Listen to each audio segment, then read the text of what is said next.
ये जीता जागता मजमा स्टेज पर उलमा का जम्मे गफीर इस बात पर रोशन दलील है कि आज भी हमारे दिलों में इश्क़ रिसालत की हरारत मौजूद है। और जब भी नबी अकरम सल्लल्लाहु तआला अलैहि वसल्लम की अज़मत पर अपनी जानिसारी का सबूत पेश करने का मौका आता है तो ये सुन्नी खुश अकीदा मुसलमान पीछे नहीं हटते बल्कि मजलिस में मौजूद होते हैं, मजलिस में हाजिर रहते हैं। आज फिरका बंदी का दौर है, बेशुमार बातिल फिरके वजूद में आ चुके हैं और हर फिरका कुरान पढ़ता है, हदीस पढ़ता है और उसका मतलब बताता है और ये दावा करता है कि मैं हक पर हूं, मेरे सिवा सब गलत और बातिल। ये फिरका बंदी यूं ही नहीं है, नबी अकरम सल्लल्लाहु अलैहि वसल्लम की पेशिनगोई के ऐन मुताबिक हो रही है। हुजूर अलैहिस्सलाम ने 1450 साल पहले फरमा दिया था कि मेरी उम्मत में 73 फिरके पैदा होंगे, 72 जहन्नमी होगा, 1 जन्नती होगा। लेकिन नबी अकरम सल्लल्लाहु अलैहि वसल्लम ने उस जन्नती फिरके की पहचान भी बता दी। उसी पहचान के जरिए हर दौर में मुसलमान जन्नती फिरके की सोहबत में और जन्नती फिरके के तरीके पर चलने की कोशिशें करते रहे।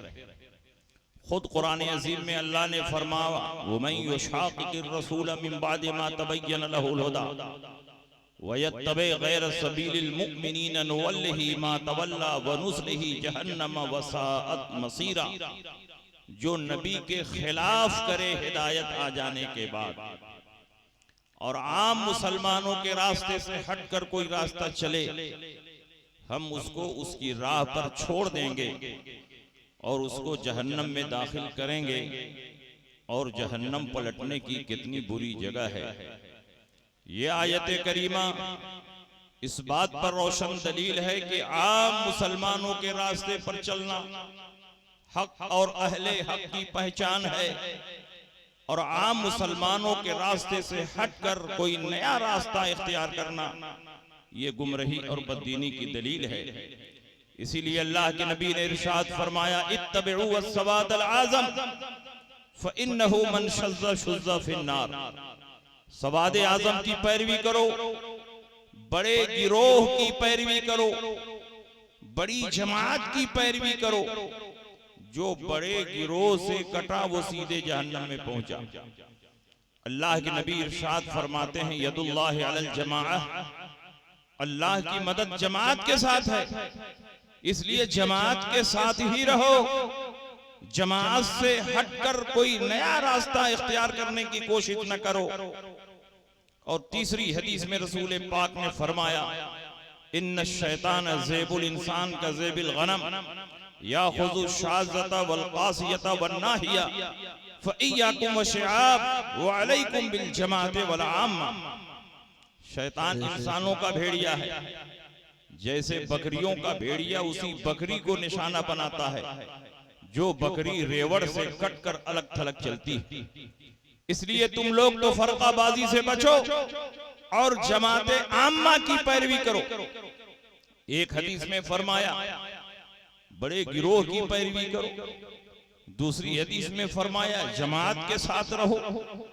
तीसरी हदीस में फरमाया, जमात आम्मा के साथ रहो। आखिर इन तीनों अल्फाज से मुराद क्या है? कौन बड़ा गिरोह है? जमात से कौन मुराद है? जमात आम्मा किसको कहते हैं? रसूल पाक सय्यद आलम सल्लल्लाहु अलैहि वसल्लम की तीनों हदीसों का खुलासा और निचोड़ ये है कि अहले सुन्नत के साथ रहो, अहले सुन्नत की पैरवी करो, अहले सुन्नत के अकीदे पर रहो, अहले सुन्नत के रास्ते पर चलो। अहले सुन्नत का माना हमने कहां से निकाला? खुद रसूल पाक सय्यद आलम सल्लल्लाहु अलैहि वसल्लम की हदीस से ये माना मुस्तंबत है। अल्लाह के नबी ने इरशाद फरमाया, सतफ्तरिकु उम्मती अला सलासिन व सबईन मिल्लतन कुल्लुहुम फिन्नार इल्ला मिल्लतन वाहिदा। क़ालू मन हिया या रसूल अल्लाह? क़ाल मा अना अलैहि व अस्हाबी। मेरी उम्मत 73 फिरकों में बट जाएगी, 72 फिरका जहन्नमी होगा, एक फिरका जन्नती होगा। सहाबा ने पूछा वो कौन फिरका होगा जो जन्नती होगा? 73 फिरकों में जब एक ही फिरका हक पर होगा, 73 फिरकों में जब एक ही फिरका जन्नती होगा, तो हम कैसे पहचानेंगे कि वो जन्नती फिरका कौन है?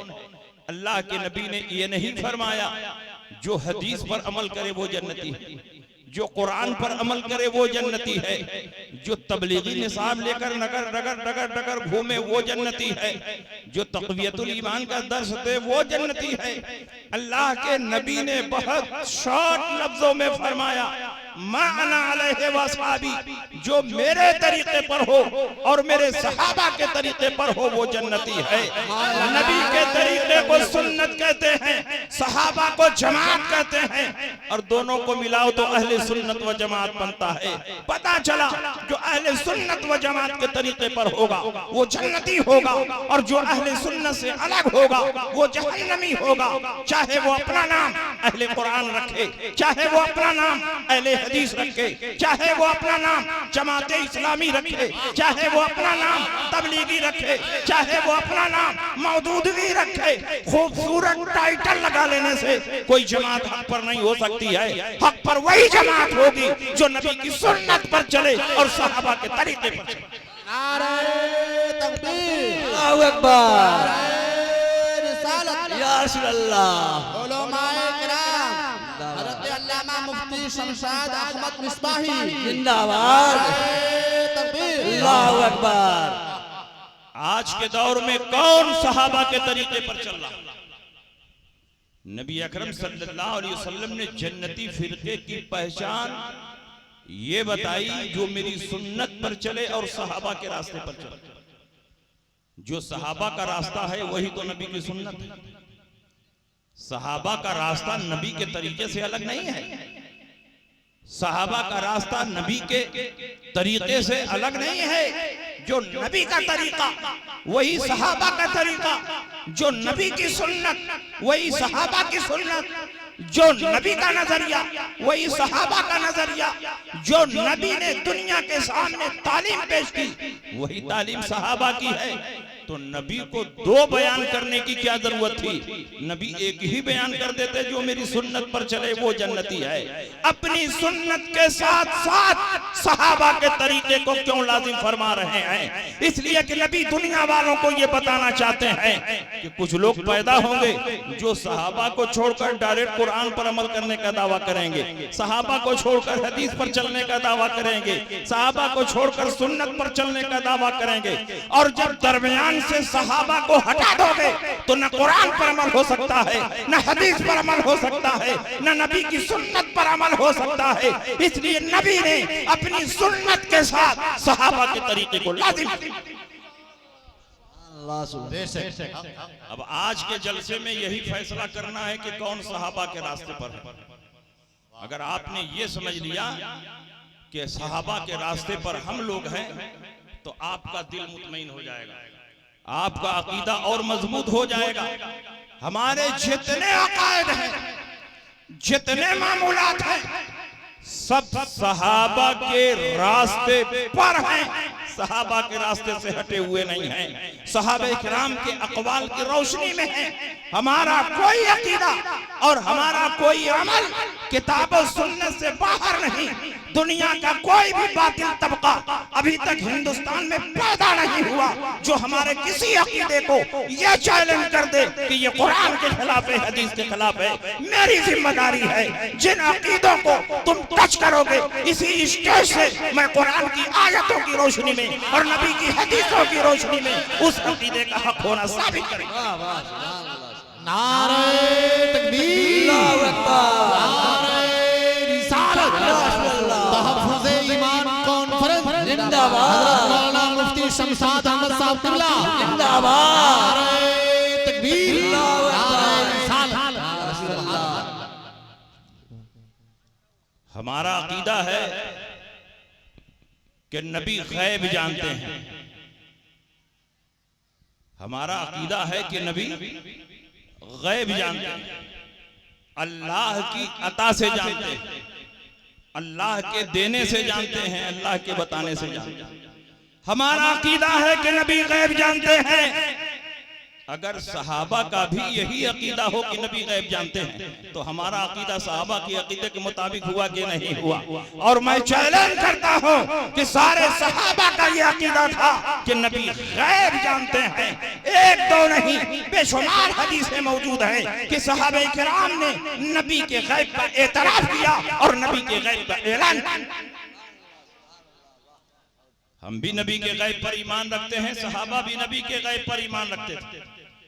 आज कुछ लोग नबी के गैब का इनकार करते हैं और वो कहते हैं कि कुरान में इल्म गैब का अकीदा नहीं, हदीस में इल्म गैब का अकीदा नहीं। अल्लाह जाने कुरान पढ़ने और समझने की सलाहियत इनमें है भी कि नहीं है।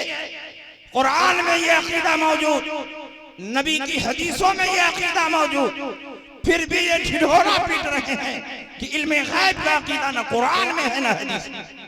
आप सुनिए अभी कैसे कुरान में है, कैसे हदीस में। कुरान अजीम में अल्लाह रब्बुल इज्जत ने दो तरह की आयतें पेश की। कुछ आयतों में अल्लाह ने बताया कि मेरे सिवा कोई गैब नहीं जानता, व इंदहु मफातिहुल गैब ला यअलमुहा इल्ला हु, अल्लाह ही के पास गैब की कुंजियां हैं और गैब कोई नहीं जानता सिवाय अल्लाह का। दूसरी आयत में अल्लाह ने फरमाया कुल ला यअलमु मन फिस समावाति वल अर्दिल गैब इल्ला अल्लाह। ऐ नबी ऐलान फरमा दो कि जमीन और आसमान में कोई गैब नहीं जानता सिवाय अल्लाह। इन्हीं आयतों को ये सामने रख करके प्रचार करते हैं कि नबी को गैब नहीं मालूम, सिर्फ अल्लाह को गैब मालूम है। लेकिन उसी कुरान में अल्लाह ने ये भी फरमाया आलिमुल गैब फला युज़हिरु अला गैबि अहदन इल्ला मन इर्तज़ा मिन रसूल।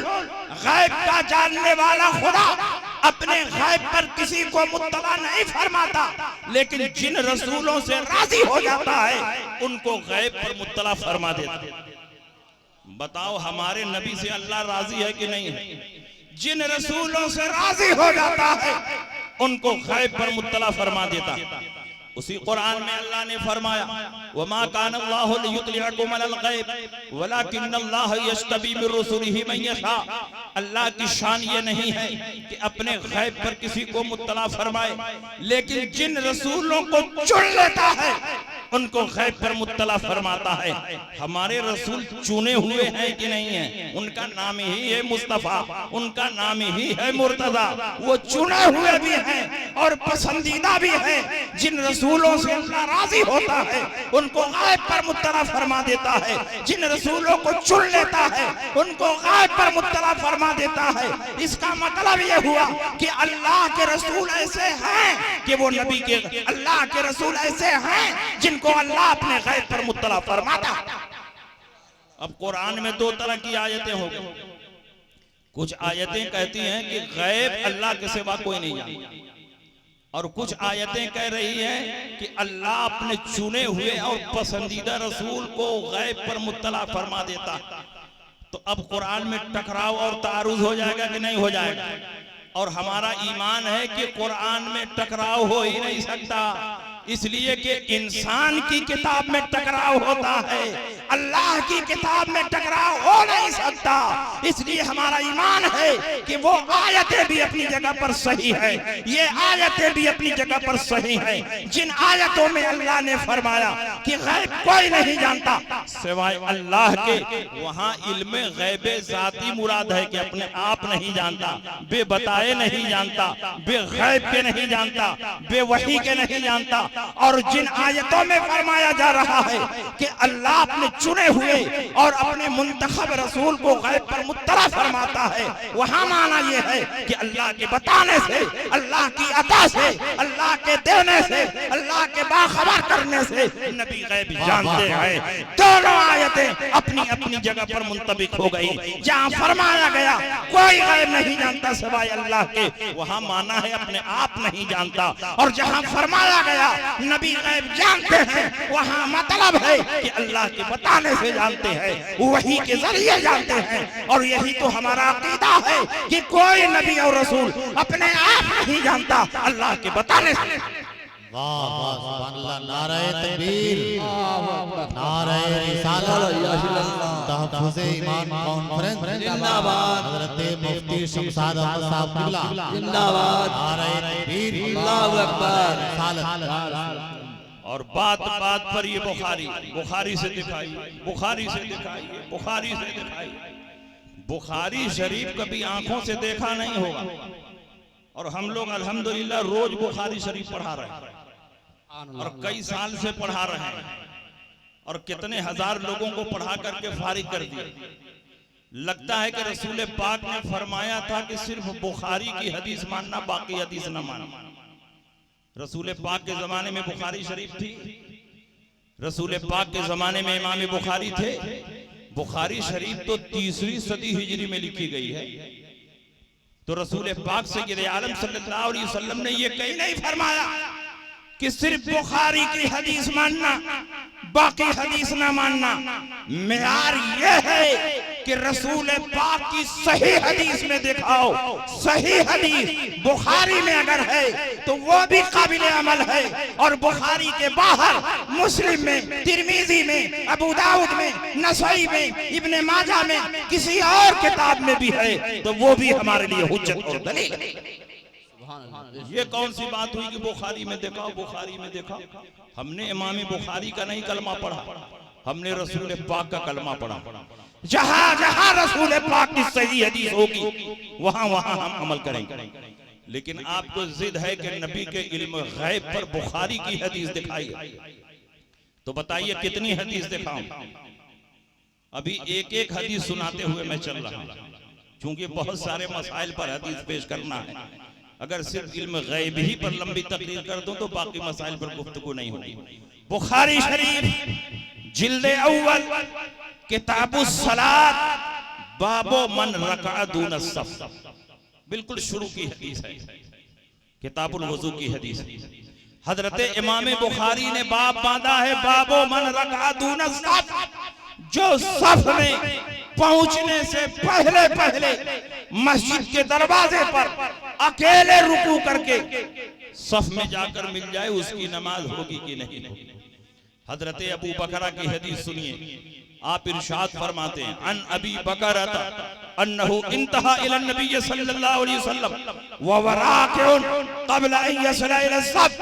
हजरत अबू बकरा से मरवी है, मस्जिद नबवी शरीफ में नमाज पढ़ने के लिए गए, मस्जिद के दरवाजे ही पर पहुंचे थे और देखा कि हुजूर अलैहिस्सलाम रुकू में जा चुके हैं, सहाबा रुकू में जा चुके हैं। मस्जिद के दरवाजे पर रुकू कर लिया, रुकू में चलते चलते सफ में जाकर मिल गए। अल्लाह के नबी ने जब सलाम फेरा तो इरशाद फरमाया, अबू बकरा खड़े हो जाओ। अबू बकरा खड़े हो गए। अल्लाह के नबी ने फरमाया, क्यों तुमने मस्जिद के दरवाजे पर नियत बांध लिया, क्यों वहीं रुकू में चले गए? सफ में पहुंचने के बाद नियत बांधना चाहिए। नबी तो मुसल्ले पर है, नबी का चेहरा तो किबले की तरफ है, आने वाला पीठ के पीछे से आ रहा है, लेकिन नबी सब देख रहे हैं। इरशाद फरमाते हैं, क्या तुमने मस्जिद के दरवाजे पर नियत बांध कर वहीं रुकू कर लिया और रुकू में चलते चलते सफ में पहुंच गए? तुमको सफ में पहुंचने के बाद नियत बांधना चाहिए। हजरत अबू बकरा ने यह नहीं कहा, या रसूल अल्लाह आपका चेहरा तो किबले की तरफ था, मैं पीठ के पीछे से आया और आपको पीठ पीछे का इल्म नहीं, तो कैसे आपने जान लिया कि अबू बकरा ने किस तरह नमाज शुरू की है? इसलिए कि वो सहाबी थे, वहाबी नहीं थे। उनका यह अकीदा था कि नबी जैसे आगे देखते हैं वैसे ही पीछे देखते हैं, वैसे ही दाएं देखते हैं वैसे ऐसे ही बाएं देखते हैं, पूरी कायनात नबी के निगाहों के सामने है, क्योंकि बुखारी की हदीस है, अल्लाह के नबी ने इरशाद फरमाया, इन्नकुम तरौना क़िबलती हा होना, तुम समझते हो कि मेरा चेहरा किबले की तरफ होता है, मैं तुमको पीठ के पीछे नहीं देखता हूँ। इन्नी ला अराकुम वरा ज़हरी कमा अराकुम अमामी, मैं तुमको पीठ के पीछे ऐसे ही देखता हूँ जैसे आगे देखता हूँ। अमाला यख्फा अलैया रुकूअकुम वला खुशूअकुम, तुम्हारा रुकू भी मुझसे छुपा हुआ नहीं, तुम्हारा खुशू भी मुझसे छुपा हुआ नहीं।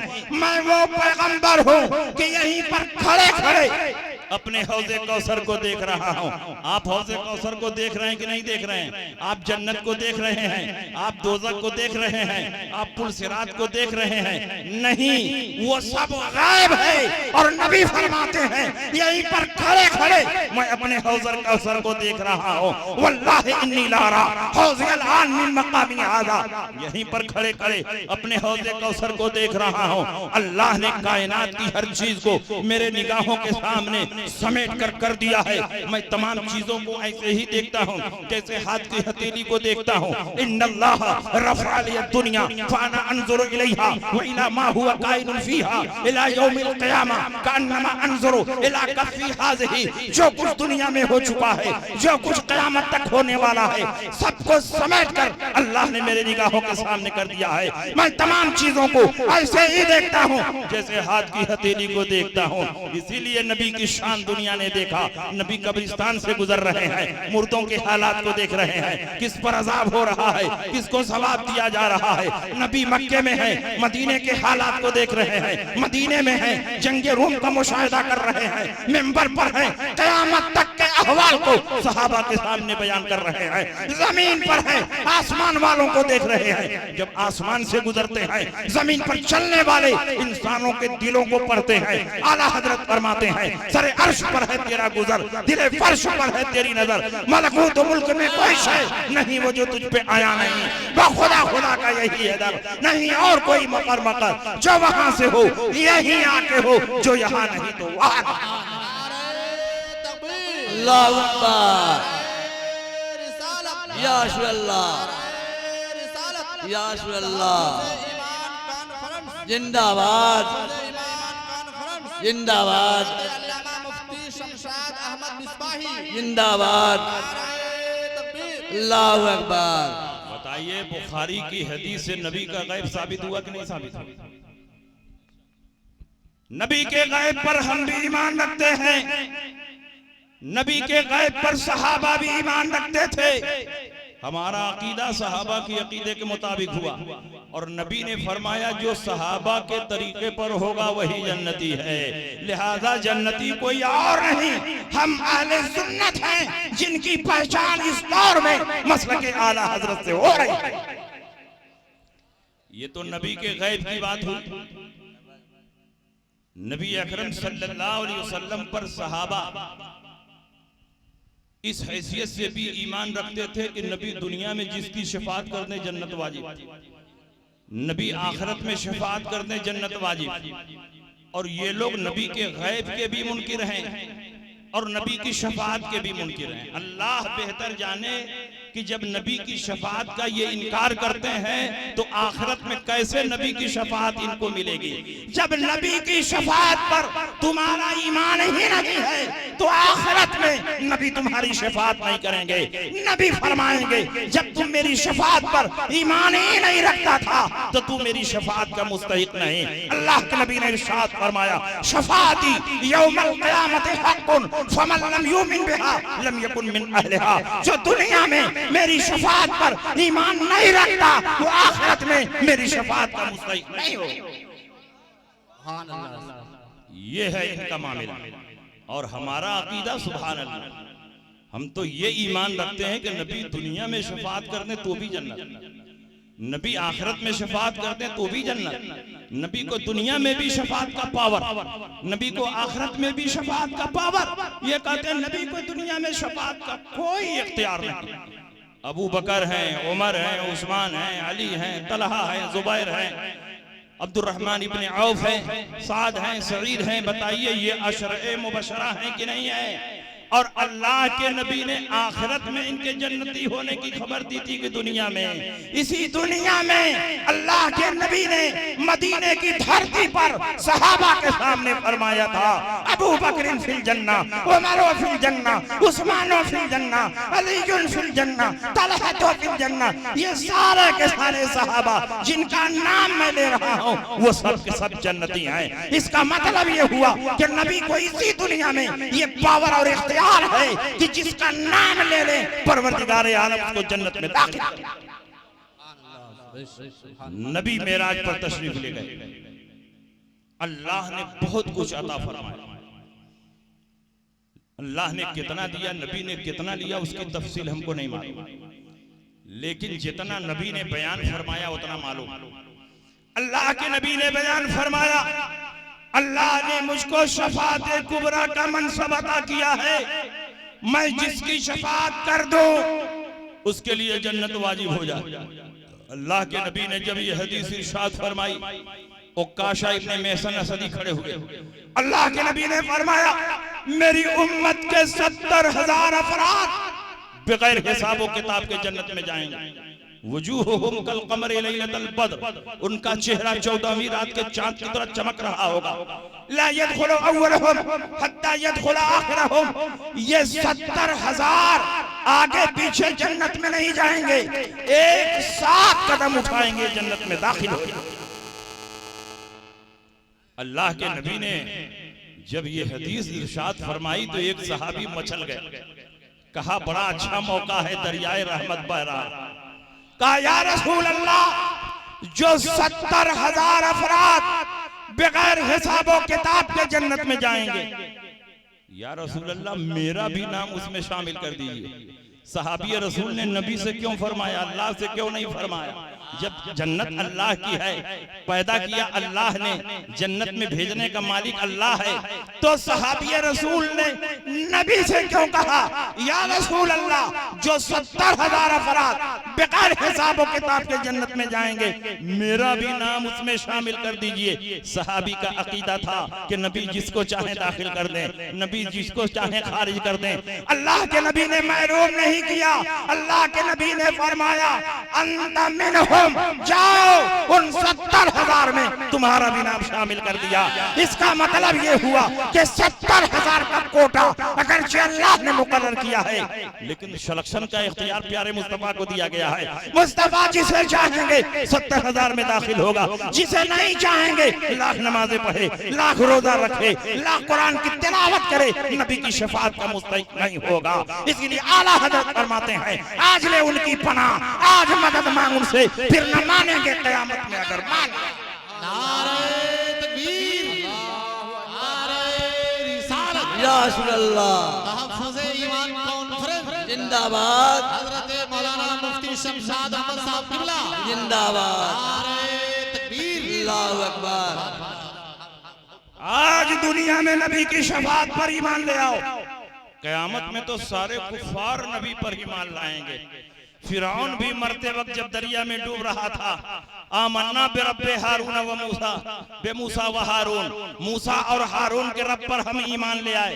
लेकिन क्या आखिरत के वक्त का ईमान मुतबर होगा? हरगिज नहीं।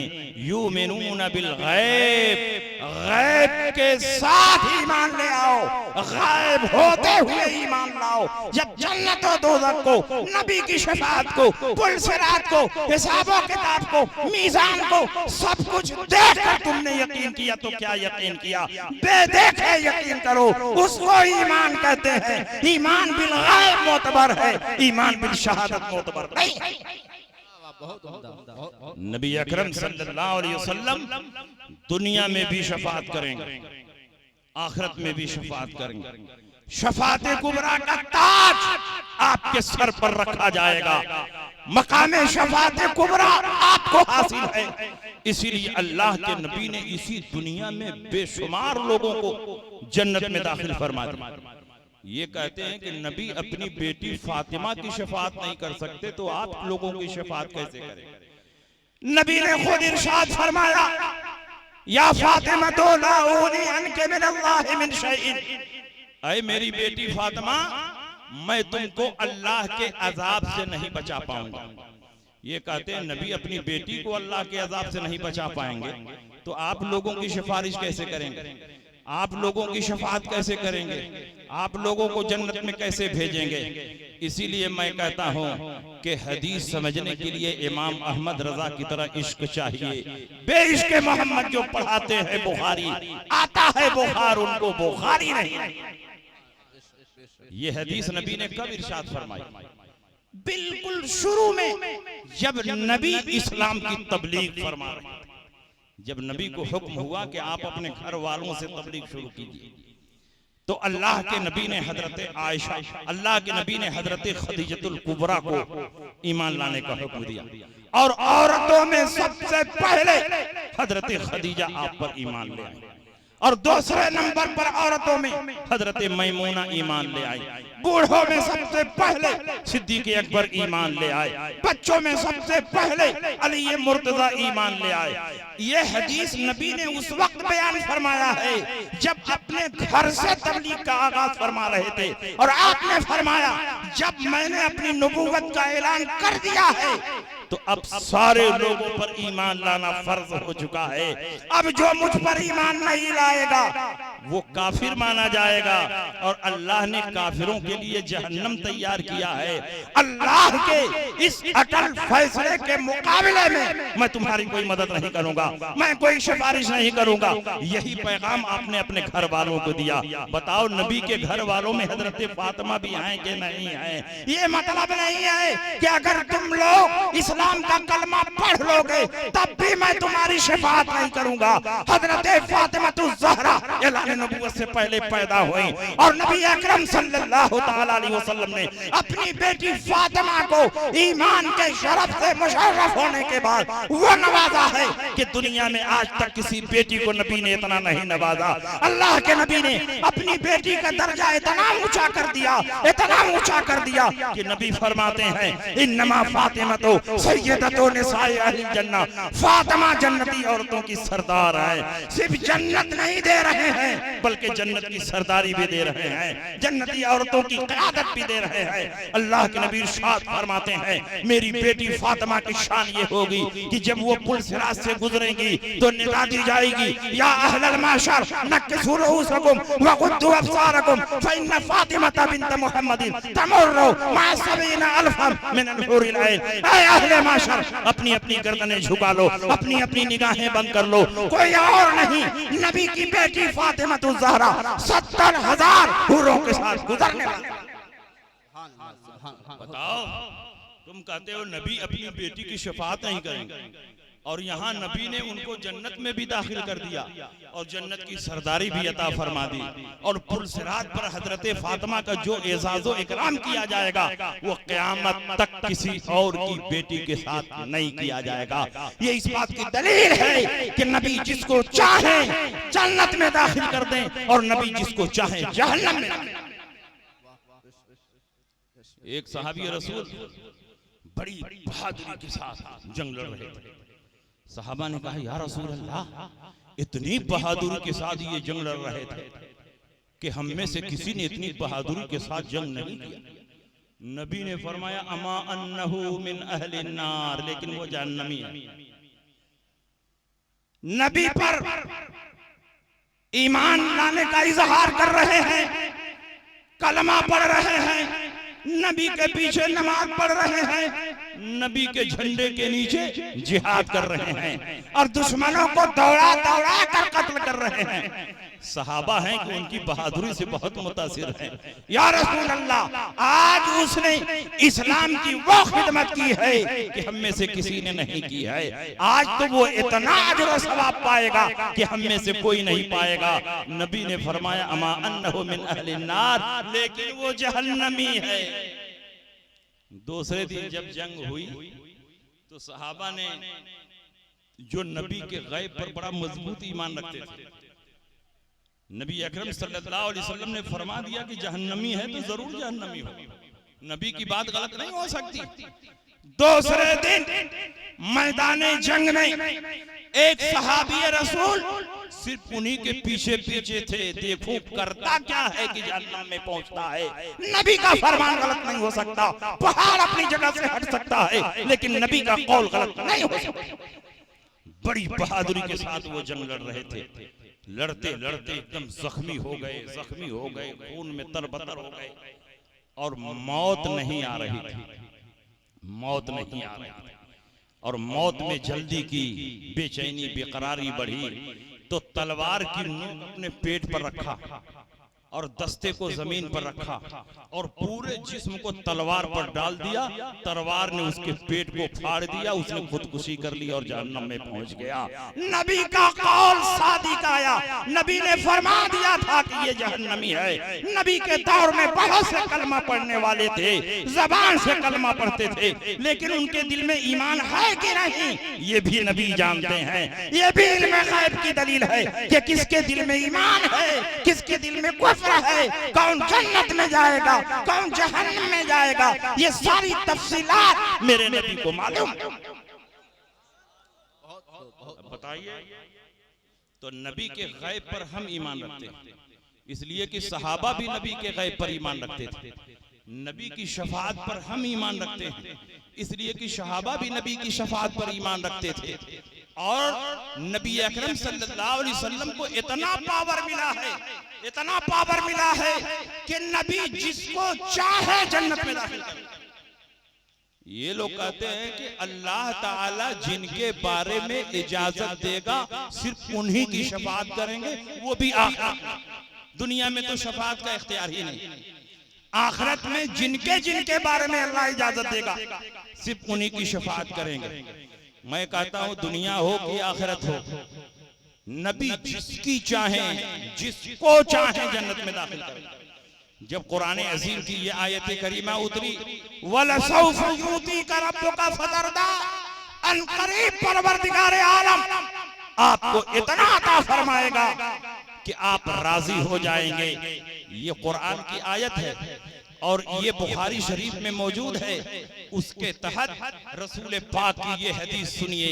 रसूल पाक फरमाते हैं, इज़न ला अर्दा व वाहिदुम मिन उम्मती फिन्नार, तब तो मैं राजी ही नहीं होऊंगा जब तक मेरी उम्मत का एक एक फर्द जहन्नम से निकलकर जन्नत में दाखिल ना हो जाए। क्या ही ज़ौक़-ए-फ़ला, शफ़ाअत है तुम्हारी, वाह वाह, कर्ज लेती है गुनाह परहेज़गारी, वाह वाह। नारे तकबीर, अल्लाहु अकबर, या अल्लाह, जिंदाबाद, मुफ्ती शमशाद अहमद मिसबाही जिंदाबाद, अल्लाहु अकबर। नबी के गैब पर हम ईमान रखते हैं, इसलिए कि सहाबा नबी के गैब पर ईमान रखते हैं। नबी की शफाअत पर हम ईमान रखते हैं, इसलिए कि सहाबा नबी की शफाअत पर ईमान रखते थे। और नबी के वसीले से हम दुआएं मांगते हैं, इसलिए कि सहाबा भी नबी के वसीले से दुआएं मांगते थे। तुम तो गैब का इनकार कर रहे हो, तुम तो शफाअत का इनकार कर रहे हो, तुम तो अकीदे तवस्सुल को शिर्क बता रहे हो, तो तुम सहाबा के रास्ते पर नहीं हो। और जो सहाबा के रास्ते पर नहीं होगा, अल्लाह के नबी ने फरमा दिया है, वो जन्नती भी नहीं हो सकता, वो हक पर भी नहीं हो सकता। हक पर चलने वाली जमात कोई और नहीं, हम अहले सुन्नत हैं, जिनकी पहचान मसलक आला हज़रत से होती है। आइए तिरमिज़ी शरीफ की एक हदीस सुनिए। तिरमिज़ी शरीफ अबवाब दावत में यह हदीस मौजूद। रसूलुल्लाह सल्लल्लाहु अलैहि वसल्लम की बारगाह में एक सहाबी हाजिर हुए जो नाबीना थे, मादरजाद नाबीना। पूरी दुनिया में कोई ऐसा आइज स्पेशलिस्ट है जो किसी मादरजाद अंधे को ठीक कर दे? पूरी दुनिया में यूरोप से लेकर अमेरिका तक और अमेरिका से लेकर अफ्रीका तक कोई ऐसा डॉक्टर आपको मिलेगा कि मादरजाद अंधे को वो ठीक कर दे और वो देखने लगे? लेकिन और नबी की बारगाह में, नबी अकरम सल्लल्लाहु अलैहि वसल्लम की बारगाह में कमी क्या है? हाथ जिस्म टूटा, गनी कर दिया, मौजे बहरे सखावत पे लाखों सलाम, नेमतें बांटता जिस संत वो ज़ीशान गया, साथ ही मुंशी रहमत का कलमदान। सहाबी रसूल नबी की खिदमत में हाजिर हुए, कहा या रसूल अल्लाह, मेरे लिए दुआ फरमाते कि मेरी आंख रोशन हो। नबी अकरम सल्लल्लाहु अलैहि वसल्लम ने फरमाया सब्र करोगे तो बहुत सवाब मिलेगा। साहबी रसूल ने कहा या रसूल अल्लाह, जब आपका दामन पकड़ लिया है तो सवाब की क्या कमी है? मैं तो चाहता हूँ मेरी आंख रोशन हो जाए ताकि आपके जमाले जहारा का दीदार कर। नबी ने देखा कि मचल रहा है, नबी किसी को महरूम नहीं करते थे। नबी ने फरमाया ठीक है, जाओ नमाज के बाद ताजा वजू करो, मस्जिद के कोने में खड़े हो जाओ, 2 रकात नमाज पढ़ो और नमाज पढ़ने के बाद मेरे वसीले से दुआ मांगो। अल्लाहुम्मा इन्नी असअलुका व अतवज्जहु इलैका बिनबिय्यिका मुहम्मदिन नबिय्यिर रहमा इन्नी तवज्जहतु बिका इला रब्बी फी हाजती हाज़िही लितुक़ज़ा ली अल्लाहुम्मा फशफ़िअ फिया। अल्लाह मैं तुझसे मांगता हूँ, तेरी तरफ मुतवज्जह हूँ, उस नबी के वसीले से जिनको नबी ये रहमत बनाकर तूने दुनिया में मबूस फरमाया है। ऐ मेरे परवरदिगार, नबी की सिफारिश को मेरे हक में कबूल फरमा ले। गए थे तो नाबीना थे, जैसे ही नबी के वसीले से दुआ मांगते हैं दोनों आंखें रोशन हो जाती हैं, दोनों आंखें चमकने लगती हैं। गए थे तो नाबीना, जैसे ही नबी को वसीला बनाया दोनों आंखें रोशन हो गई। ये इस बात की दलील है कि नबी को वसीला बनाना शिर्क और बिदअत नहीं, बल्कि नबी पर मजबूत ईमान रखने का हिस्सा। ला व रब्बिल अर्श, जिसको जो मिला तुमसे मिला, बढ़ती है कौनैन में नेमत रसूलुल्लाह। नारे तकबीर, नारे रिसालत, या रसूलल्लाह ईमान कॉन्फ्रेंस जिंदाबाद, उलमाए किराम, जिंदाबाद, उलमाए किराम, जिंदाबाद, तकबीर, अल्लाहु अकबर। आप बताइए या रसूलल्लाह, ये सहाबा के तरीके पर हैं कि सहाबा के तरीके से अलग है? सहाबा नबी के गैब पर ईमान रखते थे, हम भी नबी के गैब पर ईमान रखते हैं। सहाबा नबी की शफाअत पर ईमान रखते थे, हम भी नबी की शफाअत पर ईमान रखते हैं। सहाबा नबी के वसीले से दुआएं मांगते थे, हम भी नबी के वसीले से दुआएं मांगते हैं। तो जो सहाबा का अकीदा था वही हमारा भी अकीदा है, जो सहाबा का तरीका था वही हमारा भी तरीका है। और नबी ने फरमाया जो सहाबा के रास्ते पर चलेगा वही जन्नती है। अल्हम्दुलिल्लाह, जन्नती हम हैं, ये सऊदिया रिटेन जन्नती नहीं है। और सुनिए, बहुत सारे लोग 2 साल 4 साल 10 साल सऊदिया में रह के आते हैं तो अपने आप को इमाम आजम समझ रहे हैं। उर्दू लिखने की तमीज नहीं है, कुरान पढ़कर उसका तर्जमा नहीं कर सकते, लेकिन उनके दिमाग में 2-4 मसले बैठा दिए जाते हैं। जैसे ही इंडिया लौटेंगे मस्जिद में जाएंगे, टांग फैला करके सीने पर हाथ बांध करके खड़े हो जाएंगे, और जैसे ही इमाम ने कहा वलद्दालीन तो जोर से कहेंगे आमीन, और कहेंगे कि आहिस्ता आमीन कहना ये हदीस के खिलाफ है, जोर से आमीन कहना ये हदीस के मुताबिक। बात बात पर तुम बुखारी बुखारी चिल्लाते हो।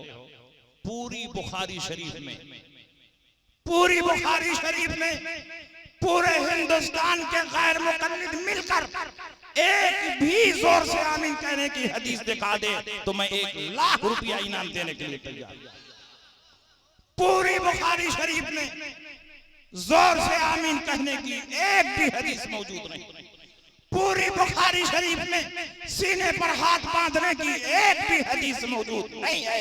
अगर पूरे हिंदुस्तान के गैर मुकल्लिद जमा हो जाएं, उनके जितने शेखुल हदीस हैं वो जमा हो जाएं, जितने शेखुल 25 हैं वो भी जमा हो जाएं, तो बुखारी शरीफ में न तो सीने पर हाथ बांधने की एक हदीस दिखा सकते हैं, न जोर से आमीन कहने की हदीस दिखा सकते हैं। बुखारी शरीफ में आमीन कहने की हदीस है, लेकिन जोर से आमीन कहने की हदीस नहीं। बुखारी शरीफ में जो हदीस है वो मैं पढ़कर सुना दे रहा हूं।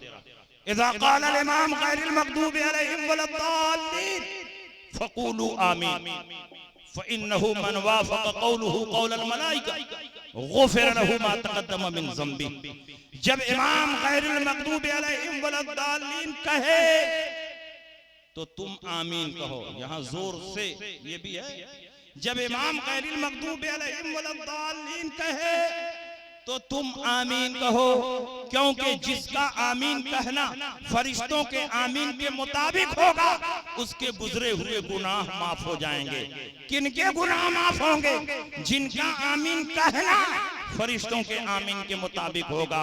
फरिश्ते भी आमीन कहते हैं। दूसरी हदीस में फ़इन्नल मलाइकत तक़ूलुहा, फरिश्ते भी आमीन कहते हैं। बताओ, आपने फरिश्तों के आमीन को कभी सुना है?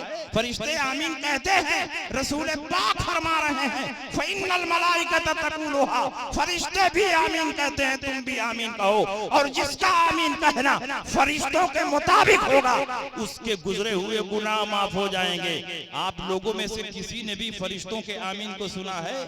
नहीं। इसका मतलब कि फरिश्ते आहिस्ता आमीन कहते हैं और हम भी आहिस्ता आमीन कहते हैं। आहिस्ता आहिस्ता दोनों मिल गया तो हमारा आमीन कहना फरिश्तों के आमीन के मुताबिक होगा, इसलिए मग़फ़िरत हमारी होगी, इन गैर मुक़ल्लिदीन की मग़फ़िरत नहीं होगी। बुखारी शरीफ में ये हदीस, एक हदीस में ये है, इज़ा अम्मनल इमाम फ़अम्मिनू फ़इन्नहु मन वाफ़क़ तामीनुहु तामीनल मलाइका ग़ुफ़िर लहु मा तक़द्दम मिन ज़ंबी। जब इमाम आमीन कहे तो तुम भी आमीन कहो, क्योंकि जिसका आमीन कहना फरिश्तों के आमीन के मुताबिक होगा उसके गुजरे हुए गुनाह माफ हो जाएंगे। यहाँ भी ये नहीं है कि जोर से कहो कि आहिस्ता कहो, सिर्फ इतना है कि जब इमाम आमीन कहे तो तुम भी आमीन कहो। सिर्फ आमीन कहने का हुक्म है। और हजरत अता इब्ने अबी रिबा बुखारी शरीफ में फरमाते, काला अता आमीन दुआउन, हजरत अता ने फरमाया कि आमीन दुआ है। ये बुखारी की हदीस है, आमीन दुआ है। और कुरान फरमाता है उदउ रब्बकुम तदर्रुअन व खुफिया, अपने रब से दुआ मांगो आहिस्ता और गिड़गिड़ा कर। आमीन दुआ है और कुरान फरमाता है अपने रब से दुआ मांगो आहिस्ता और गिड़गिड़ा कर। तो आमीन भी आहिस्ता कहनी चाहिए, यही कुरान से साबित हो रहा है, यही हदीस से। इसलिए पूरी बुखारी शरीफ में जोर से आमीन कहने की कोई भी हदीस साबित नहीं, लेकिन ऐसी हदीसें हैं जिनसे आहिस्ता आमीन कहने का सबूत होता है। हजरते समुरा इब्ने जुंदुब की हदीस सुनी। समुरा इब्ने जुंदुब फरमाते हैं सख्तता ने हफिज़तुहुमा अन रसूलिल्लाहि सल्लल्लाहु अलैहि वसल्लम, मैंने नमाज में रसूल पाक से 2 जगह सख्ता याद किया है, महफूज किया। यानी रसूल पाक नमाज में 2 जगह लंबा सुकूत करते थे, नबी की कोई आवाज हमारे कानों में नहीं आती, 2 जगह लंबा सुकूत करते थे। हजरत इमरान इब्ने हुसैन खड़े हुए और उन्होंने कहा नबी नमाज में 2 जगह नहीं, सिर्फ 1 जगह लंबा सुकूत करते थे। उन्होंने कहा नहीं, 2 जगह करते थे। इमरान इब्ने हुसैन ने कहा नहीं, 1 जगह करते थे, हमको 1 ही जगह याद है। कहा कि चलो हम तुम दोनों एक बड़े सहाबी के पास खत लिखकर पूछ लेते हैं कि नबी नमाज में कितनी जगह सख्ता करते थे। तो इन लोगों ने हजरत उबई इब्ने काब जो सहाबा में सबसे बड़े कारी थे और वही तरावी की इमामत भी फरमाते थे, उनके पास खत लिखा कि आप बताइए, आप रसूल पाक से बहुत करीब रहे हैं, रसूल पाक नमाज में 2 जगह सुकूत फरमाते थे कि 1 जगह सुकूत फरमाते थे। उन्होंने जवाब लिखा अन हाफिजा समुरा, तो समुरा इब्ने जुंदुब ने सही बयान किया, रसूल पाक नमाज में 2 जगह लंबा सुकूत करते थे। सख्ततुन इज़ा दखला फिस सलात, एक वो जगह जब नमाज में दाखिल होते थे, जैसे ही इमाम नमाज शुरू करता है तो उसके बाद वो सना पढ़ता है, औज़ुबिल्लाह पढ़ता है, बिस्मिल्लाह पढ़ता है, सना भी आहिस्ता, औज़ुबिल्लाह भी आहिस्ता, बिस्मिल्लाह भी आहिस्ता। तो जब तक औज़ुबिल्लाह बिस्मिल्लाह और सना पढ़ेगा एक लंबा सुकूत यहाँ हो जाएगा। सख्ततुन इज़ा दखला फिस सलात, जब नमाज में दाखिल होते उस वक्त एक लंबा सुकूत होता। व सख्ततुन इज़ा फरगा मिन क़राअत गैरिल मग़दूबि अलैहिम वलद्दालिन, और जब गैरिल मग़दूबि अलैहिम वलद्दालिन से फारिग होते तो उस वक्त एक लंबा सकूत होता। अगर वलद्दालिन के बाद फौरन जोर से आमीन कहते तो सकता कहाँ होता, सकूत कहाँ होता। इसका मतलब कि हुजूर वलद्दालिन के बाद आहिस्ता आमीन कहते थे और मध्य के साथ आमीन कहते थे, खींच कर आमीन कहते थे। जब तक आमीन कहते थे दूसरा सकता यहाँ पैदा हो जाता। ये हदीस इस बात पर दलील है कि रसूल पाक नमाज में जोर से आमीन नहीं कहते थे, आहिस्ता। जोर से आमीन कहने की एक हदीस है, जोर से आमीन कहने की एक हदीस है, लेकिन वो हदीस इस कदर कमजोर है, उस हदीस में इतना इस्तिराब है, उस हदीस में इतना टकराव है कि उस हदीस से इस्तिदलाल किया ही नहीं। हजरत अबू हुरैरा की हदीस है, ये भी बुखारी में नहीं है, मुस्लिम में नहीं है, तिरमिजी में नहीं है, इब्ने माजा में। बुखारी बुखारी चिल्लाते हो, ये इब्ने माजा की हदीस है। हजरत अबू हुरैरा फरमाते हैं तरकन्नासु अत्तामीन व कान रसूलुल्लाह सल्लल्लाहु अलैहि वसल्लम इज़ा क़ाला गैरिल मग़दूबि अलैहिम वलद्दालिन फ़क़ाल आमीन हत्ता यस्मअहा अहलुस सफ़्फ़िल अव्वल फयर्तजु बिहिल मस्जिद। लोगों ने जोर से आमीन कहना छोड़ दिया। हालांकि रसूल पाक सल्लल्लाहु अलैहि वसल्लम जब गैरिल मग़दूबि अलैहिम वलद्दालिन कहते थे तो उसके बाद जोर से आमीन कहते थे, यहाँ तक के पूरी सफ़े अव्वल सुनती थी और मस्जिद आमीन की आवाज से गूंज जाती। ये एक हदीस है, अबू हुरैरा की रिवायत है, लेकिन इस हदीस का जवाब उसी हदीस में मौजूद है। तरकन्नासु अत्तामीन, लोगों ने जोर से आमीन कहना छोड़ दिया और उस दौर में लोगों से मुराद सहाबा हैं। सारे सहाबा ने जोर से आमीन कहना छोड़ दिया था और सहाबा जब इज्तिमाई तौर पर किसी अमल को छोड़ दें तो ये उसके मनसूख होने की दलील है। इसका मतलब रसूल पाक शुरू इस्लाम में जोर से आमीन कहते थे, लेकिन बाद के दिनों में रसूल पाक ने आहिस्ता आमीन कहना शुरू कर दिया। अबू हुरैरा मदीने के बाहर रहते थे, इसलिए उनको दूसरी हदीस की खबर नहीं हुई, पहली हदीस सुना रहे हैं। लेकिन सहाबा ने अबू हुरैरा की हदीस को सुन लिया, लेकिन अबू हुरैरा की हदीस पर अमल नहीं।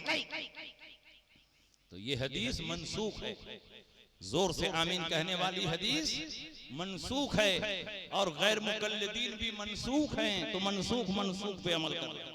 अल्हम्दुलिल्लाह हम लोग तो जिंदा हैं, जिंदा हदीसों पर हम लोग उन हदीसों पर अमल करते हैं जो हदीसें रसूल पाक की सुन्नत।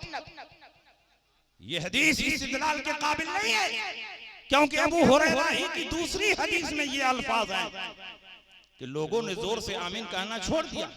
हालांकि रसूल पाक जब वलद्दालिन कहते जोर से आमीन कहते हत्ता यस्मअहा मन यली है, यहाँ तक कि जो हुजूर के बगल में होते वो लोग सुनते। पहली हदीस में अहलुस सफ़्फ़िल अव्वल, पूरी सफ़े अव्वल सुनती थी, और दूसरी हदीस में है जो बिल्कुल बगल में होते थे वो सुनते थे, पूरी सफ़े अव्वल नहीं सुनती थी। रावी एक है और हदीस में टकराव हो रहा है। पहली हदीस में है फयर्तजु बिहिल मस्जिद, मस्जिद गूंज जाती थी, और दूसरी हदीस में गूंजने का जिक्र नहीं है। रावी एक है, रिवायत दो है, दोनों रिवायतें आपस में टकरा रही हैं, तो हदीस में इस्तिराब पैदा हो गया, और जब हदीस में इस्तिराब पैदा हो जाए तो वो हदीस लायक अमल नहीं होती, लायक इस्तिदलाल नहीं होती। और ये हदीस तो अक्ल के भी खिलाफ। हुजूर के जमाने में मस्जिद नबवी छप्पर की थी, घास भूस की मस्जिद थी, घास भूस की दीवारें थी, खजूर के तने का खंभा लगाया गया था, उसी पर घास भूस की छत डाली गई थी। तो जब घास भूस की मड़ई थी तो मड़ई में कहीं गूंज पैदा होती है कि गूंज पुख्ता मकान में पैदा होती है, गुंबद वाली इमारत में गूंज पैदा होती है। इसलिए ये हदीस नक्ल के भी खिलाफ है, अक्ल के भी खिलाफ है, और जो हदीस नक्ल के खिलाफ हो, अक्ल के खिलाफ हो, वो हदीस लायक इस्तिदलाल नहीं है। इसलिए जोर से आमीन कहने की कोई भी हदीस साबित नहीं। एक तो इनका ये मसला है, दूसरा मसला इनका ये कि इमाम के पीछे ये सूरह फातिहा पढ़ने को फर्ज समझते हैं। ये कहते हैं कि मुक्तदी को भी इमाम के पीछे सूरह फातिहा पढ़ना पड़ेगा। अगर मुक्तदी ने सूरह फातिहा नहीं पढ़ी तो मुक्तदी की नमाज ही नहीं होगी, क्योंकि वो बादा इब्ने सामित अंसारी फरमाते हैं ला सलाता इल्ला बिफातिहतिल किताब, सूरह फातिहा के बगैर नमाज ही नहीं। सूरह फातिहा के बगैर नमाज जब नहीं होगी तो मुक्तदी भी सूरह फातिहा पढ़े तब नमाज होगी। ये हदीस है, ये हदीस मुस्लिम शरीफ में साबित भी है, लेकिन हदीस का मफहूम समझना जरूरी है। सूरह फातिहा कुरान है कि नहीं है? कुरान है, कुरान की पहली सूरा है। और कुरान में अल्लाह फरमाता वइज़ा क़ुरिअल कुरान फस्तमिऊ लहु वअनसितू, जब कुरान पढ़ा जाए तो गौर से सुनो और चुप रहो। तो जब इमाम कुरान पढ़ रहा है और सूरह फातिहा भी कुरान है तो हमारे लिए हुक्म क्या है? फस्तमिऊ लहु वअनसितू, गौर से कुरान सुनो और चुप रहो। जब तुम खुद ही पढ़ने में लगे रहोगे तो गौर से कहां सुनोगे और कहां चुप रहोगे? गौर से सुनो और चुप रहो। तुमने हदीस पेश कर दी और हमने कुरान पेश कर दी, बताओ ताकत किसमें ज्यादा है? हदीस का इनकार करने की वजह से कोई काफिर नहीं होगा और कुरान के एक नुक्ते का इनकार कर दे तो काफिर हो जाए। इसलिए तुमने जो पेश किया है उससे तगड़ी दलील हमने पेश कर दी है। तुमने हदीस ज़न्नी पेश की है, हमने कुरान की आयत कतई पेश की। लेकिन अल्हम्दुलिल्लाह हम लोग अहले हदीस नहीं है कि एक हदीस को पकड़ लें सारी हदीसों को छोड़ दें। हम लोग अहले सुन्नत हैं। जब इस तरह का मौका आता है तो हम लोग कुरान और हदीस दोनों पर अमल करते हैं, किसी को नहीं छोड़ते। तो इसीलिए इमाम आज़म ने फरमाया कि मुक्तदी जब इमाम के पीछे नमाज पढ़ रहा है तो उसको न सूरह फातिहा पढ़ने की जरूरत है न कोई और सूरा पढ़ने की जरूरत है, बल्कि उस पर वाजिब है कि वो चुप रहे और इमाम की क़िराअत को गौर से सुने। तो अब सवाल पैदा होगा कि हदीस में तो कहा जा रहा है कि मुक्तदी जब तक सूरह फातिहा नहीं पढ़ेगा उसकी नमाज ही नहीं होगी। तो इसका जवाब ये है कि क़िराअत की दो किस्में हैं, क़िराअत हकीकी, क़िराअत हुक्मी।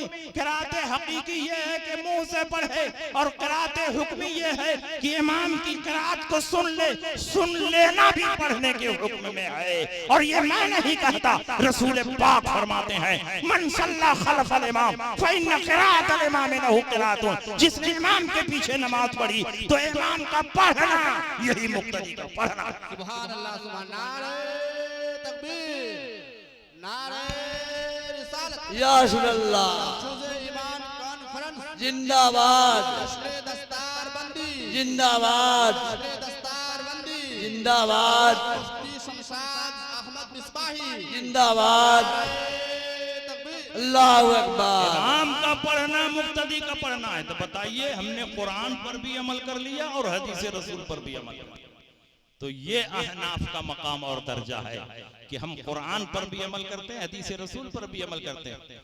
और इस सिलसिले में कि मुक्तदी जब इमाम के पीछे नमाज पढ़ रहा हो तो उसको चुप रहना वाजिब है, कुछ भी पढ़ने की इजाजत नहीं है। न सूरह फातिहा पढ़ने की इजाजत है, न कोई और सूरा पढ़ने की इजाजत है, बल्कि इमाम की क़िराअत को चुपचाप सुनना वाजिब है।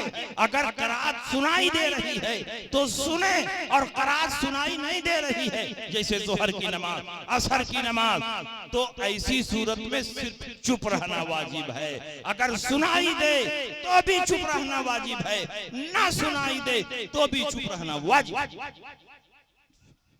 मुस्लिम शरीफ की हदीस है, हजरते अबू मूसा अशअरी फरमाते हैं इन्नमा जुइल इमामु लियुतम्म बिही फइज़ा कब्बर कब्बरू वइज़ा रफ़अ फ़रकऊ वइज़ा रका फ़रकऊ वइज़ा क़ाल समी अल्लाहु लिमन हमिदा फ़क़ूलू रब्बना वलकल हम्द। इमाम इसलिए बनाया गया है कि तुम लोग इमाम की पैरवी करो।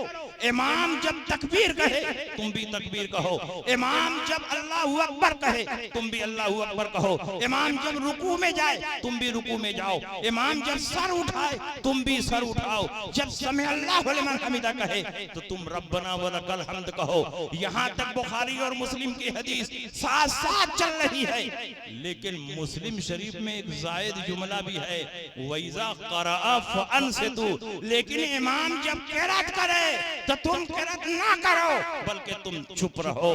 हदीस मिल गई कि इमाम की पैरवी मुक्तदी पर वाजिब है। जब इमाम तकबीर कहे मुक्तदी भी तकबीर कहे, जब वो रुकू में जाए मुक्तदी भी रुकू में जाए, जब वो सजदा करे मुक्तदी भी सजदा करे। लेकिन इमाम जब क़िरात करे तो मुक्तदी क़िरात न करे बल्कि मुक्तदी पर वाजिब है कि वो चुप रहे और इमाम की क़िरात को गौर से सुने। यही आम सहाबा का मसला। हजरत इमाम शाफी फरमाते हैं कि 50 सहाबे कराम से मैंने मुलाकात की और 50 सहाबे कराम ने फरमाया कि इमाम के पीछे मुक्तदी को कुरान पढ़ने की इजाजत नहीं। तो अब बताओ, सहाबा के रास्ते पर तुम हो कि हम हैं? हदीस पर अमल करने वाले तुम हो कि हम हैं? तुम लोग हदीस पर अमल नहीं करते हो, तुम तो हदीस के तारीख हो, तुम हदीस के मुनकिर। इसलिए मैं कह रहा हूं कि हकीकत में अहले हदीस वो है जो सारी हदीसों पर अमल करे, और सारी हदीसों पर अमल हो ही नहीं पाए। एक एक मसले में 4-4 हदीस। जैसे नमाज में हाथ कहां बांधना चाहिए, सीने पर बांधना चाहिए कि नाफ के ऊपर बांधना चाहिए कि नाफ के नीचे बांधना चाहिए, या बांधना ही नहीं चाहिए, क्या हुक्म है? 4-4 हदीस मौजूद है। इमाम के पीछे नमाज पढ़ रहे हो या तन्हा नमाज पढ़ रहे हो, तकबीर तहरीमा जब कहोगे तो हाथ कहां तक उठाओगे? यहां भी झगड़ा शुरू। एक हदीस कहती है कि कान की लौ तक हाथ उठाओ, दूसरी हदीस कहती है कि मूढ़े तक हाथ उठाओ। अगर तुम कान की लौ तक हाथ उठाते हो तो ये हदीस छूट जाएगी, और अगर यहां तक हाथ उठाते हो तो कान की लौ वाली हदीस छूट जाएगी। तो एक छूटेगी, एक ही पर अमल होगा। तो जो एक छोड़े एक पर अमल करे वो अहले हदीस कहां है? वो तो तारीके हदीस। और चाहे यहां या यहां, हाथ उठाने के बाद तुमने नियत बांध लिया, उसके बाद नमाज में तुम हाथ कहां बांधोगे? 4-4 हदीस। एक हदीस कहती है नाफ के नीचे हाथ बांधो, दूसरी हदीस कहती है नाफ के ऊपर हाथ बांधो, और तीसरी हदीस जिस पर गैर मुकल्लदीन अमल करते हैं, जो औरतों की हदीस है, सीने पर हाथ बांधो।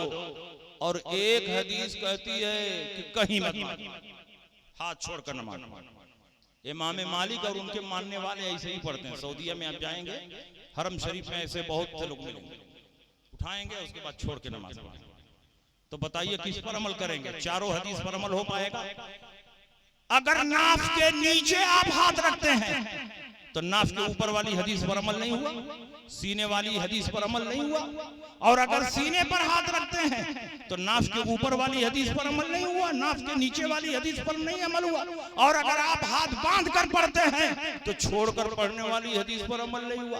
एक ही हदीस पर अमल होगा, 3-3 हदीस छूटेगी। जो 3-3 हदीस को छोड़ दे और सिर्फ एक हदीस पर अमल करे, वो अहले हदीस नहीं है, वो तारीके हदीस है, वो मुनकिर हदीस है। वो हदीस पर अमल नहीं कर रहा है बल्कि ज्यादा हदीसों को छोड़ रहा है। और जब ऐसा टकराव हो जाता है तो चूंकि हम अहले हदीस तो नहीं है, अहले हदीस होते तब न सारी हदीसों पर अमल करना जरूरी होता। हम अहले सुन्नत हैं। जब हदीसों में टकराव होता है तो हम इसमें तलाशते हैं कि रसूल पाक की सुन्नत क्या है, तो हमने तलाश कर लिया। अबू दाऊद में हजरत अली की हदीस मौजूद है, फ़इन्न मिनस सुन्नति वज़अल यमीन अलल यसार तहत सुर्रा। रसूल पाक की सुन्नत ये है कि दाहिने हाथ को बाएं हाथ पर रखकर नाफ के नीचे बांधा जाए। तो नाफ के नीचे हाथ बांधना ये रसूलुल्लाह की सुन्नत है, और नाफ के ऊपर हाथ बांधना सिर्फ हदीस है। सीने पर हाथ बांधना सिर्फ हदीस है, छोड़कर पढ़ना सिर्फ हदीस है, और नाफ के नीचे हाथ बांधना ये रसूलुल्लाह की सुन्नत है। तो हमने रसूलुल्लाह की सुन्नत पर अमल किया है, और सुन्नत पर अमल करोगे तो हदीस पर खुद ब खुद अमल हो जाएगा। लेकिन हदीस पर अमल करोगे तो जरूरी नहीं कि रसूल पाक की सुन्नत पर अमल हो जाए। जाए, इसलिए कि हर सुन्नत हदीस है मगर हर हदीस रसूलुल्लाह की सुन्नत नहीं है। नारे तकबीर, अल्लाहु अकबर, रिसालत, या अल्लाह, महफूज़ ईमान कॉन्फ्रेंस जिंदाबाद, जश्न दस्तारबंदी जिंदाबाद, उलमाए किराम जिंदाबाद, अल्लामा मुफ्ती शमशाद अहमद मिसबाही जिंदाबाद, तकबीर। अल्लाहु अकबर। हाँ बताइए, तो हदीस पर अमल करेंगे कि नबी की सुन्नत पर अमल करेंगे? नबी की सुन्नत पर अमल करोगे। इसीलिए रसूल पाक ने फरमाया अलैकुम बिसुन्नती व सुन्नतिल खुलफाए राशिदीन अल महदीयीन, तुम पर मेरी सुन्नत की पैरवी लाजिम है और खुलफाए राशिदीन की सुन्नत की पैरवी भी लाजिम है। अब बताओ, अबू बकर सिद्दीक कहां हाथ बांध कर नमाज पढ़ते थे? नाफ के नीचे। हजरत उमर कहां हाथ बांध कर नमाज पढ़ते थे? नाफ के नीचे। हजरत उस्मान गनी कहां हाथ बांधते थे? नाफ के नीचे। हजरत अली कहां हाथ बांधते थे? नाफ के नीचे। ये सारे सहाबा नाफ के नीचे हाथ बांध रहे हैं, क्योंकि बार बार इन्होंने रसूल पाक को नमाज पढ़ते हुए देखा है। इसलिए इन सहाबा के सामने रसूल पाक की नमाज है और वो रसूल पाक की नमाज की तरह नमाज पढ़ रहे हैं। इसका मतलब ये हुआ कि नाफ के नीचे हाथ बांधना यही रसूलुल्लाह की सुन्नत। बेशक सुभान अल्लाह, सुभान अरे किसी दौर में कोई उज्र और परेशानी रही होगी, रसूल पाक ने ऊपर हाथ बांध लिया होगा। जैसे जाड़े में बहुत ज्यादा ऊपर लिबास होता है, गर्म कपड़ा आदमी पहने रहता है, कोट पहने रहता है, सदरी पहने रहता है और मोटा कंबल ओढ़े रहता है, तो आदमी जो है ऊपर ही हाथ बांध लेता है। या कोई उज्र और तकलीफ रही होगी, लेकिन आम हालात में रसूल पाक की सुन्नत यही है कि आप नाफ के नीचे हाथ बांधते थे और रसूल पाक की जो सुन्नत हो उसी पर अमल करना लाजिम और जरूरी। इसलिए इस मसले में भी ये टाए टाए पेश, इमाम के पीछे सूरत फातिहा पढ़ने में भी इनका अमल गलत, जोर से आमीन कहने में भी इनका अमल हदीस के खिलाफ, और इस पर बड़ा जोर देते हैं कि सीने पर हाथ बांधो, सीने पर हाथ बांधो। सीने पर हाथ बांधने की कोई हदीस साबित नहीं। मेरा पूरा चैलेंज है, मैं आज से नहीं 20 साल से चैलेंज दे रहा हूं, और पूरे मुल्क में यहाँ तक कि यूरोप, अमेरिका और दुबई तक में हमने चैलेंज किया, सऊदिया में हमने चैलेंज किया, लेकिन आज तक कोई भी गैर मुक़ल्लिद अहले हदीस सीने पर हाथ बांधने की कोई हदीस नहीं दिखा सका। अगर आपके इलाके में कोई मुहद्दिस हो तो कहिए, वो हमको हदीस लिया के दिखा दे, सीने पर हाथ बांधने की कोई हदीस दिखाए। हमसे बात बात पर बुखारी की हदीस का मुतालबा है। मिलाद जायज है तो बुखारी में दिखाइए, सलाम जायज है तो बुखारी में दिखाइए, क़याम जायज है तो बुखारी में दिखाइए, फातिहा जायज है तो बुखारी में दिखाइए, उर्स जायज है तो बुखारी में दिखाइए, चादर डालना जायज है तो बुखारी में दिखाइए, खड़े होकर सलातो सलाम पढ़ना जायज है बुखारी में दिखाइए। अरे तुम भी तो कुछ दिखाओ। सीने पर हाथ बांधना अगर साबित है तो बुखारी में दिखाओ, और सिर्फ बुखारी में नहीं, हम और भी बहुत सारी किताबों में इख्तियार देते हैं। मुस्लिम में दिखा दो, तिरमिजी में दिखा दो, अबू दाऊद में दिखा दो, नसई में दिखा दो, इब्ने माजा में दिखा दो, मुअत्ता इमाम मालिक में दिखा दो। कहां दिखाओगे? कहीं भी सीने पर हाथ बांधने की कोई हदीस साबित नहीं। अल्लाह सुभान। एक किताब में साबित है, सही इब्ने खुज़ैमा। इतनी भारी भारी मशहूर किताबों को छोड़ करके ये सही इब्ने खुज़ैमा में पहुंच गए, पंपापुर पहुंच गए। अरे बुखारी में नहीं कोई हदीस मिल रही थी, मुस्लिम में नहीं नमाज पढ़ने वाली कोई हदीस मिल रही थी, तिरमिजी, अबू दाऊद, नसई, इब्ने माजा में नहीं मिल रही थी। बात बात पर बुखारी बुखारी करते हो। बताओ, बुखारी में कहीं सीने पर हाथ बांधने की हदीस है?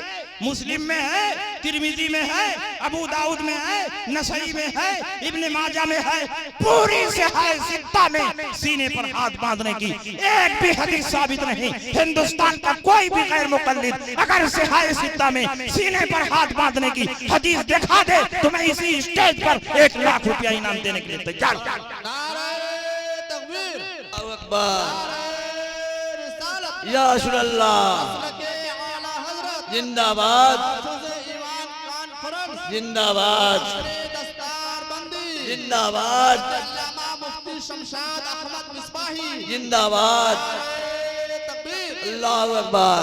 सही इब्ने खुज़ैमा में है। क्या है सही इब्ने खुज़ैमा में? सही इब्ने खुज़ैमा में है, वाइल इब्ने हुज्र ने फरमाया, रसूल पाक ने फरमाया कि तुम्हारे लिए सुन्नत यह है कि तुम सीने पर हाथ मारो। किसको नबी ने फरमाया तुम्हारे लिए सुन्नत है कि सीने पर हाथ मारो? औरतों को फरमाया और उसकी इल्लत और वजह भी बयान कर दी। फ़इन्नहु अस्तरु लहुन्ना, इसलिए कि सीने पर हाथ बांधना ये औरतों की पर्दा पोशी के लिहाज से बहुत अच्छा है। औरतों के सीने पर कुछ है जिसको छुपाने के लिए यहाँ हाथ रखने का हुक्म दिया गया है। लेकिन ये इतने बड़े मजनू हैं कि कूद कर मैदान में आ गए, चलो हम भी इसी पे अमल करते हैं। अरे तुम क्यों अमल कर रहे हो? ये तो औरतों के लिए हुक्म है। क्या तुम औरत हो कि इस हदीस पर अमल करोगे? अगर औरत हो तो इस हदीस पर अमल करो, अगर मर्द हो तो मर्दों वाली हदीस पर अमल करो, और दोनों के बीच में हो तो जिस पर चाहो। इसलिए ये अहले हदीस नहीं है, वो चक्के हैं। ये मस्जिद में जाएंगे, गरीबान खुला हुआ, आस्तीन ऊपर समेटे हुए, सर पर टोपी नहीं है, टांग फैला करके खड़े हो जाएंगे। अरे भाई, रसूल पाक ने नॉर्मल अंदाज में खड़े होकर नमाज पढ़ने का हुक्म दिया, कांधे से कांधा मिला करके खड़े हो। ये कहते नहीं घुटने से घुटना मिला।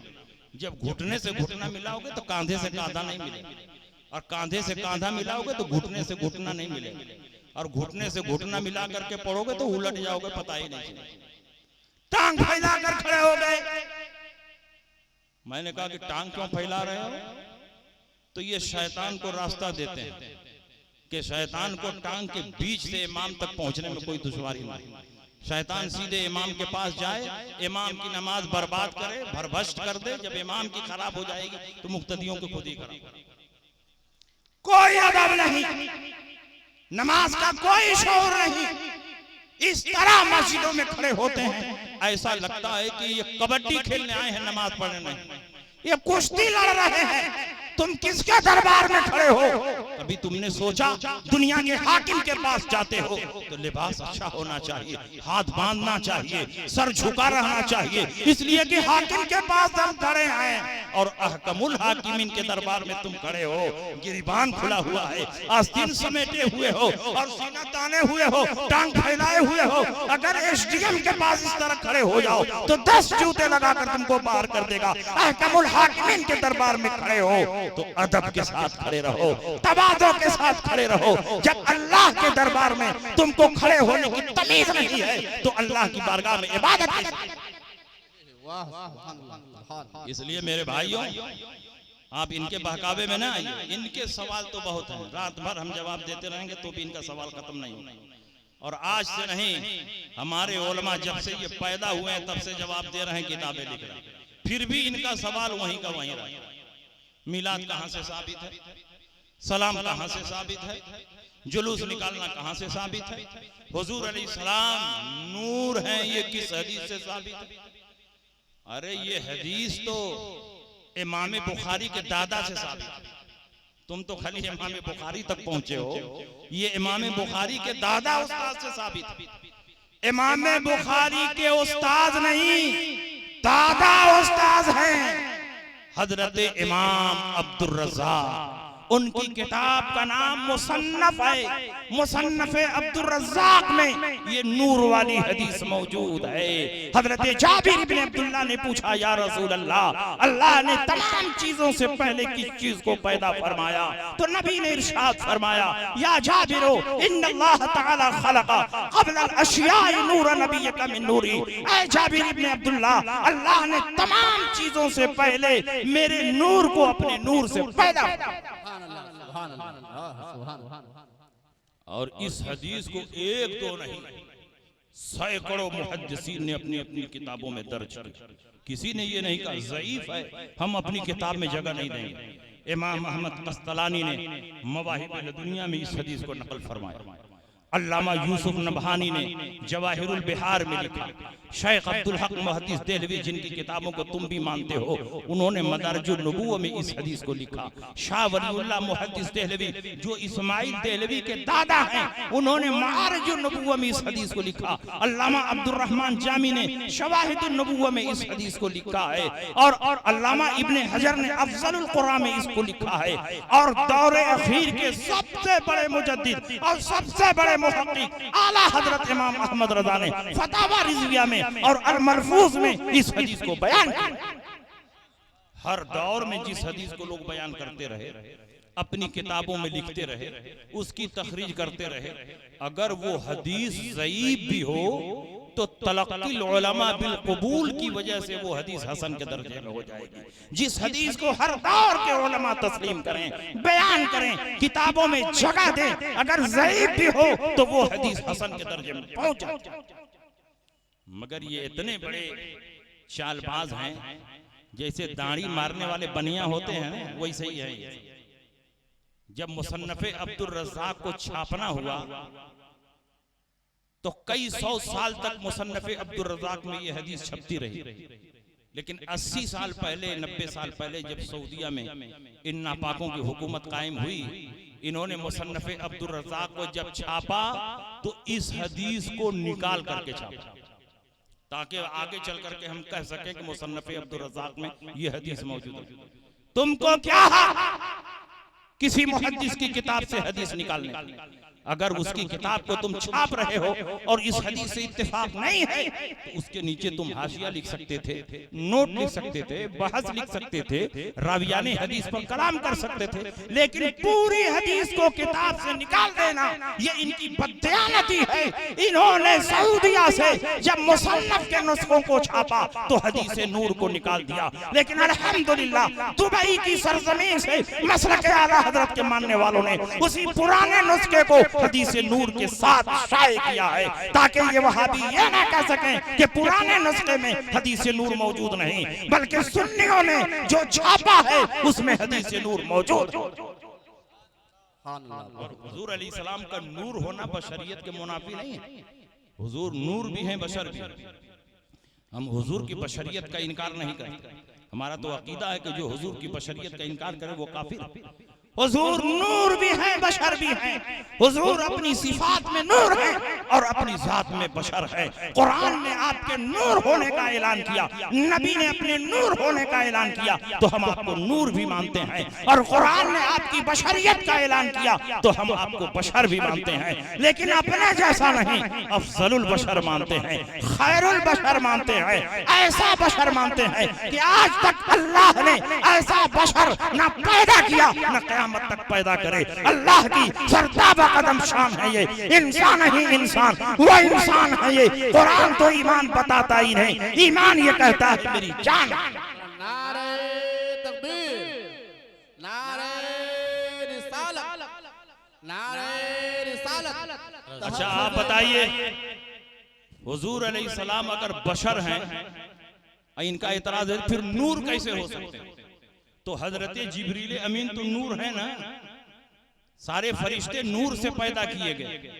हजरत जिब्रील अमीन नूर है, लेकिन जिब्रील अमीन इंसान की सूरत में नबी की बारगाह में वही लेकर आते हैं। तो नूर वाला जब इंसान की सूरत में आ सकता है, लिबासे बशरियत में आ सकता है, तो नबी अकरम सल्लल्लाहु अलैहि वसल्लम जो बशर है ये लिबासे नूर में क्यों नहीं आ सकते? जब नूर बशर के लिबास में आ सकता है तो बशर भी नूर के लिबास में आ सकता है। इन दोनों बातों में कोई तारुज और टकराव नहीं। इसलिए मैदान उहद में दांत टूटना ये बशरियत की अलामत है। आपके पाए अक़दस पर ताइफ में पत्थरों की बारिश करना और खून का बहना ये बशरियत की अलामत है। शादी ब्याह करना ये बशरियत की अलामत है। बच्चे पैदा करना ये बशरियत की अलामत है। पेट पर पत्थर बांधना ये बशरियत की अलामत है। लेकिन जमीन पर रहकर चांद को दो टुकड़ा कर देना ये आपकी नूरानियत की दलील है। डूबे हुए सूरज को पलटा देना ये आपकी रूहानियत की दलील है। दरख्त को अपनी बारगाह में बुला लेना ये आपकी नूरानियत की दलील है। कंकर से कलमा पढ़वा लेना ये आपकी नूरानियत की दलील है। तुम भी बशर हो, जरा ये काम कर दो। आला हजरत फरमाते हैं सूरज उल्टे पांव पलटे चांद इशारे से हो चाक, अंधे नजदी देख ले कुदरत रसूलुल्लाह की, इशारे से चांद को चीर दिया, डूबे हुए फूल को फेर दिया, गए हुए दिन को असर किया, ये ताबो तमा तुम्हारे। नबी की रूहानियत ये है, नबी की नूरानियत ये है कि नबी के जिस्म का साया नहीं है। हर जिस्म कसीब का साया है लेकिन नबी के जिस्म का साया नहीं है। नबी की नूरानियत यह है कि नबी महीनों बगैर सहरी बगैर इफ्तार के 100 में विसाल रख रहे हैं। कोई बशर ये काम नहीं कर सकता है। सहाबा ने कहा कि नबी 100 में विसाल रख रहे हैं बगैर सहरी के बगैर इफ्तार के, रोजे पे रोजा रोजे पे रोजा। हम भी नबी की नकल करेंगे। 2 ही 3 दिन में लड़खड़ाने लगे, रास्ता चलते लुढ़कने लगे, आंखों के आगे अंधेरा छा गया, चेहरा झुर्रा गया, होंठ खुश्क हो गए, पांव डगमगाने लगे। नबी ने फरमाया ये क्या है? तो उन्होंने कहा या रसूल अल्लाह, आपने 100 में विसाल रखा तो हमने भी रखा ताकि आपकी सुन्नत अदा हो जाए। नबी ने फरमाया तुमको 100 में विसाल रखने की इजाजत नहीं। इन्नमा युतइमुनी रब्बी व यस्क़ीनी, मेरा रब मुझे खिलाता और पिलाता है। अय्युकुम मिस्ली, तुम में कौन है जो मेरे जैसा हो सकता है? मैं बगैर खाए पिए साल भर रोजा रख सकता हूँ लेकिन तुम बगैर खाए पिए रोजा नहीं रख सकते। बेखाए पिए रोजा न रख पाना ये इंसानों की अलामत है, और बेखाए पिए 100 में विसाल रख लेना, सालों साल रोजा रखना ये आपकी नूरानियत की दलील है। नबी नूर भी है, नबी बशर भी है। नबी अकरम सल्लल्लाहु ताला अलैहि वसल्लम का मीलाद क्या सहाबा ने मनाया? तो क्या तुम वही काम करोगे जो सहाबा ने किया है? हुजूर के जमाने में, सहाबा के जमाने में पुख्ता मस्जिदें नहीं थी, कच्ची मस्जिदें थी, फर्श भी नहीं बना था। बारिश होती थी तो मस्जिद नबवी का फर्श गीला हो जाता था। सहाबा नमाज पढ़ते थे, नबी नमाज पढ़ते थे तो पेशानी पर कीचड़ लग जाता था, कपड़ों में मिट्टी का दाग लग जाता था। तो कच्ची मस्जिद में नमाज पढ़ना ये रसूलुल्लाह की और सहाबा की सुन्नत है। तुमने क्यों पुख्ता मस्जिद बनाना शुरू किया? कब से तुम मस्जिद में लेटरिन बाथरूम बनाना शुरू कर दिया? कब से तुमने उसमें मेहराब और कंगूरे बनाना शुरू किया? नबी ने तो फरमाया इब्नुल मसाजिद वत्तखिज़ूहा जुम्मन, मस्जिदें बनाओ तो मुंडी बनाओ, बगैर मेहराब और बगैर कंगूरे के बनाओ। लेकिन आज दुनिया की सारी मस्जिदें मेहराब और कंगूरे के साथ बन रही हैं। मस्जिद पर मीनार बनाना इस हदीस के खिलाफ है, लेकिन सबसे बड़े बड़े मीनार तो तुम्हारे ही नजर आ रहे हैं। ये बिदअत क्यों कर रहे हो? नबी के जमाने में कोई मदरसा नहीं था, लिहाजा अपने मदरसे में ताला लगा दो। सहाबा के जमाने में कोई दारुल उलूम नहीं था, अपने दारुल उलूम में ताला लगा दो। सहाबा के जमाने में खुलफाए राशिदीन का नाम खुतबे में नहीं पढ़ा जाता था, खुतबे में खुलफाए राशिदीन का नाम बंद कर दो। सहाबा किराम के जमाने में कुरान की नहीं पढ़ाया जाता था, कायदा बगदादी नहीं पढ़ाया जाता था, और बुखारी शरीफ की तालीम नहीं होती थी, मुस्लिम की तालीम नहीं होती थी, शशमाही सालाना इम्तिहान नहीं होता था, दस्तरबंदी का जलसा नहीं होता था। तबलीगी जमात वाले जो नगर नगर डगर डगर निसाबे तालीम लेकर घूम रहे हैं, तक़वियतुल ईमान लेकर घूम रहे हैं, पाबंदी लगाओ उसको, इसलिए कि सहाबा के जमाने में ये काम नहीं हो रहा था। हम नबी की मोहब्बत में मीलाद करें तो बिदअत है, नबी की ताज़ीम में खड़े होकर सलाम पढ़ें तो बिदअत है, और तुम हजारों बिदअत कर रहे हो तो तुम नबी की सुन्नत पर चलने वाले हो। जब इनको बंद कर दोगे तब उसके बाद हमसे बहस करो कि मिलाद जायज है कि नहीं जायज है, सलाम जायज है कि नहीं जायज है, क़याम जायज है कि नहीं जायज है। हजारों बिदअतें तुम कर रहे हो और हम नबी की मोहब्बत में मिलाद पढ़ रहे हैं तो तुम ना जायज हो हराम बगैर नया काम किए तुमको भी छुटकारा नहीं, हमको भी छुटकारा। जमाने और हालात के एतबार से नए काम होते हैं। बताओ मस्जिद नबवी में लाउड स्पीकर लगा हुआ है, नमाज हो रही। नबी के जमाने में लाउड स्पीकर नमाज होती थी? नहीं होती थी, मुकब्बिर खड़े होते थे। और अल्लाह के नबी ने जब हज्जतुल विदा अदा किया है, 1,24,000 से ज्यादा का मजमा था, लेकिन मुकब्बिरीन की मदद से नबी की आवाज मैदान अरफात में पहुंची। क्यों नबी की सुन्नत को तुम बर्बाद कर रहे हो? हटाओ मस्जिद नबवी से माइक, क्योंकि माइक लगाना ये रसूलुल्लाह की सुन्नत के खिलाफ। तो हजारों काम तो ये खुद कर रहे हैं और कह रहे हैं कि आप लोग नया काम कर रहे हैं। मीलाद का सबूत हदीस से है। उठाओ मिशकात शरीफ, बाबो फजाइले सय्यदुल मुरसलीन। मीलाद किसका नाम है? नबी की पैदाइश बयान करने का नाम मीलाद, नबी की विलादत बयान करने का नाम मीलाद है। और बाबो फजाइल सय्यदुल मुरसलीन में अल्लाह के नबी इरशाद फरमाते हैं, अना सय्यदु वुल्द आदम, मैं औलाद आदम का सरदार हूं। अना अव्वलु मन यक़रअ बाबल जन्नह, सबसे पहले मैं जन्नत का फाटक खटखटाऊंगा और जिसको चाहूंगा जन्नत में दाखिल कर दूंगा। मैं दुआए खलील हूं, मैं बशारत ईसा हूं, तूफान नूह में कश्ती नूह का निजात दहिंदा हूं। और उसी के नीचे हदीस फरमाते हैं, वरुया उम्मी अल्लती रात ही ना वज़अतनी वक़द खरज लहा नूरुन अदा लहा मिनहु क़ुसूर शाम। मैं अपनी माँ का वो ख्वाब हूँ कि जब मैं पैदा हो रहा था, मेरी माँ ने ख्वाब देखा, उस ख्वाब में एक रोशनी देखी, उस रोशनी में शाम के शाही महल्लात को देखा। जब मैं पैदा हो रहा था, जब मैं पैदा हो रहा था। ये कौन बयान कर रहा है?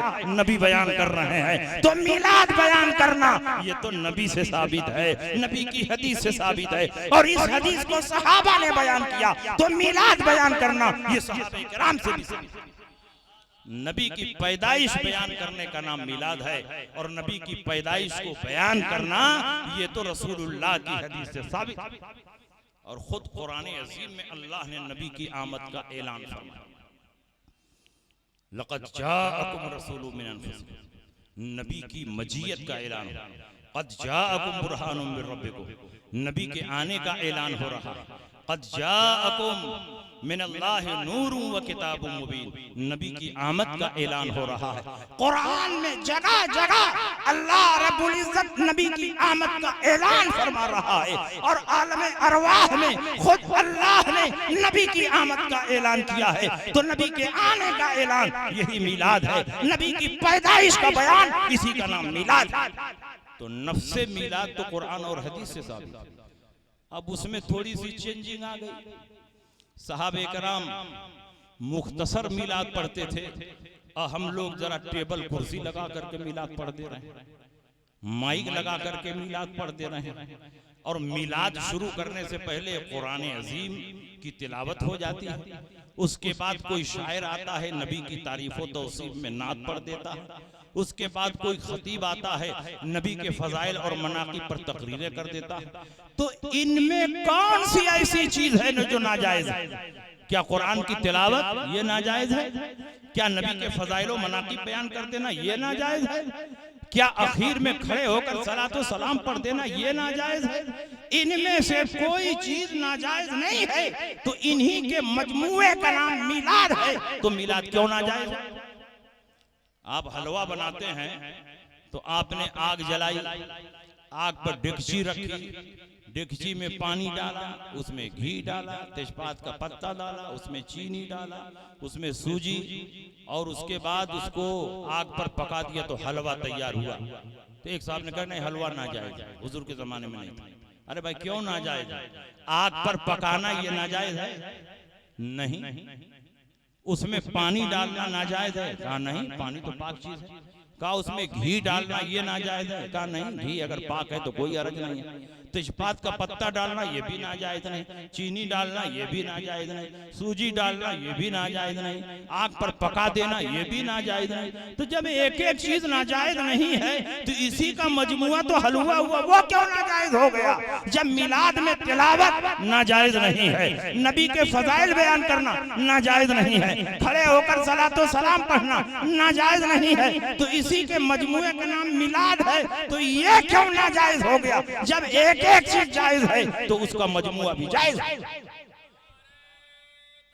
अल्लाहु अकबर, या रसूलल्लाह जिंदाबाद। जिंदाबाद। कुरान अजीम में अल्लाह ने नेमतों के चर्चा का हुक्म दिया। उज़्कुरू निअमतल्लाहि अलैकुम, अल्लाह की नेमत जो तुम पर उतरी है उसका चर्चा करो। कुल बिफज़लिल्लाहि व बिरहमतिही फबिज़ालिका फलयफ़रहू, ऐ नबी आप फरमा दो कि अल्लाह के फजल और उसकी रहमत पर खुशियां मनाओ। व अम्मा बिनिअमति रब्बिका फहद्दिस, रब की नेमत का खूब खूब चर्चा करो। बताओ इस कायनात में सबसे बड़ी रहमत और अल्लाह की सबसे बड़ी नेमत कौन है? नबी की जात है। और ये बुखारी में है, नेमतुल्लाह है या मोहम्मद रसूलुल्लाह, अल्लाह की नेमत ये मोहम्मद रसूलुल्लाह है। और अल्लाह की नेमत का चर्चा करना, उसको बयान करना, ये कुरान से साबित। तो नबी का जिक्र करना और नबी का मिलाद पढ़ना और उनके फज़ाइल व मनाक़िब बयान करना, ये तो ऐन कुरान से साबित।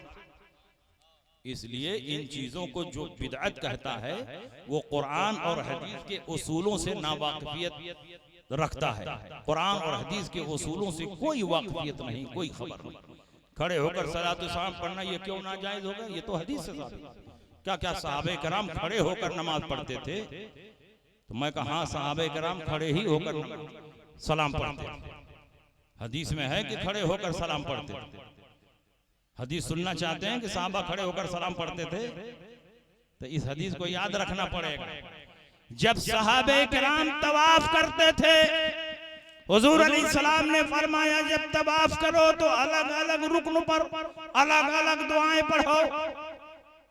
हजर अस्वद के पास ये दुआ, रुकने शामी के पास ये दुआ, रुकने यमानी के पास ये दुआ, मिज़ाबे रहमत के पास ये दुआ पढ़ना।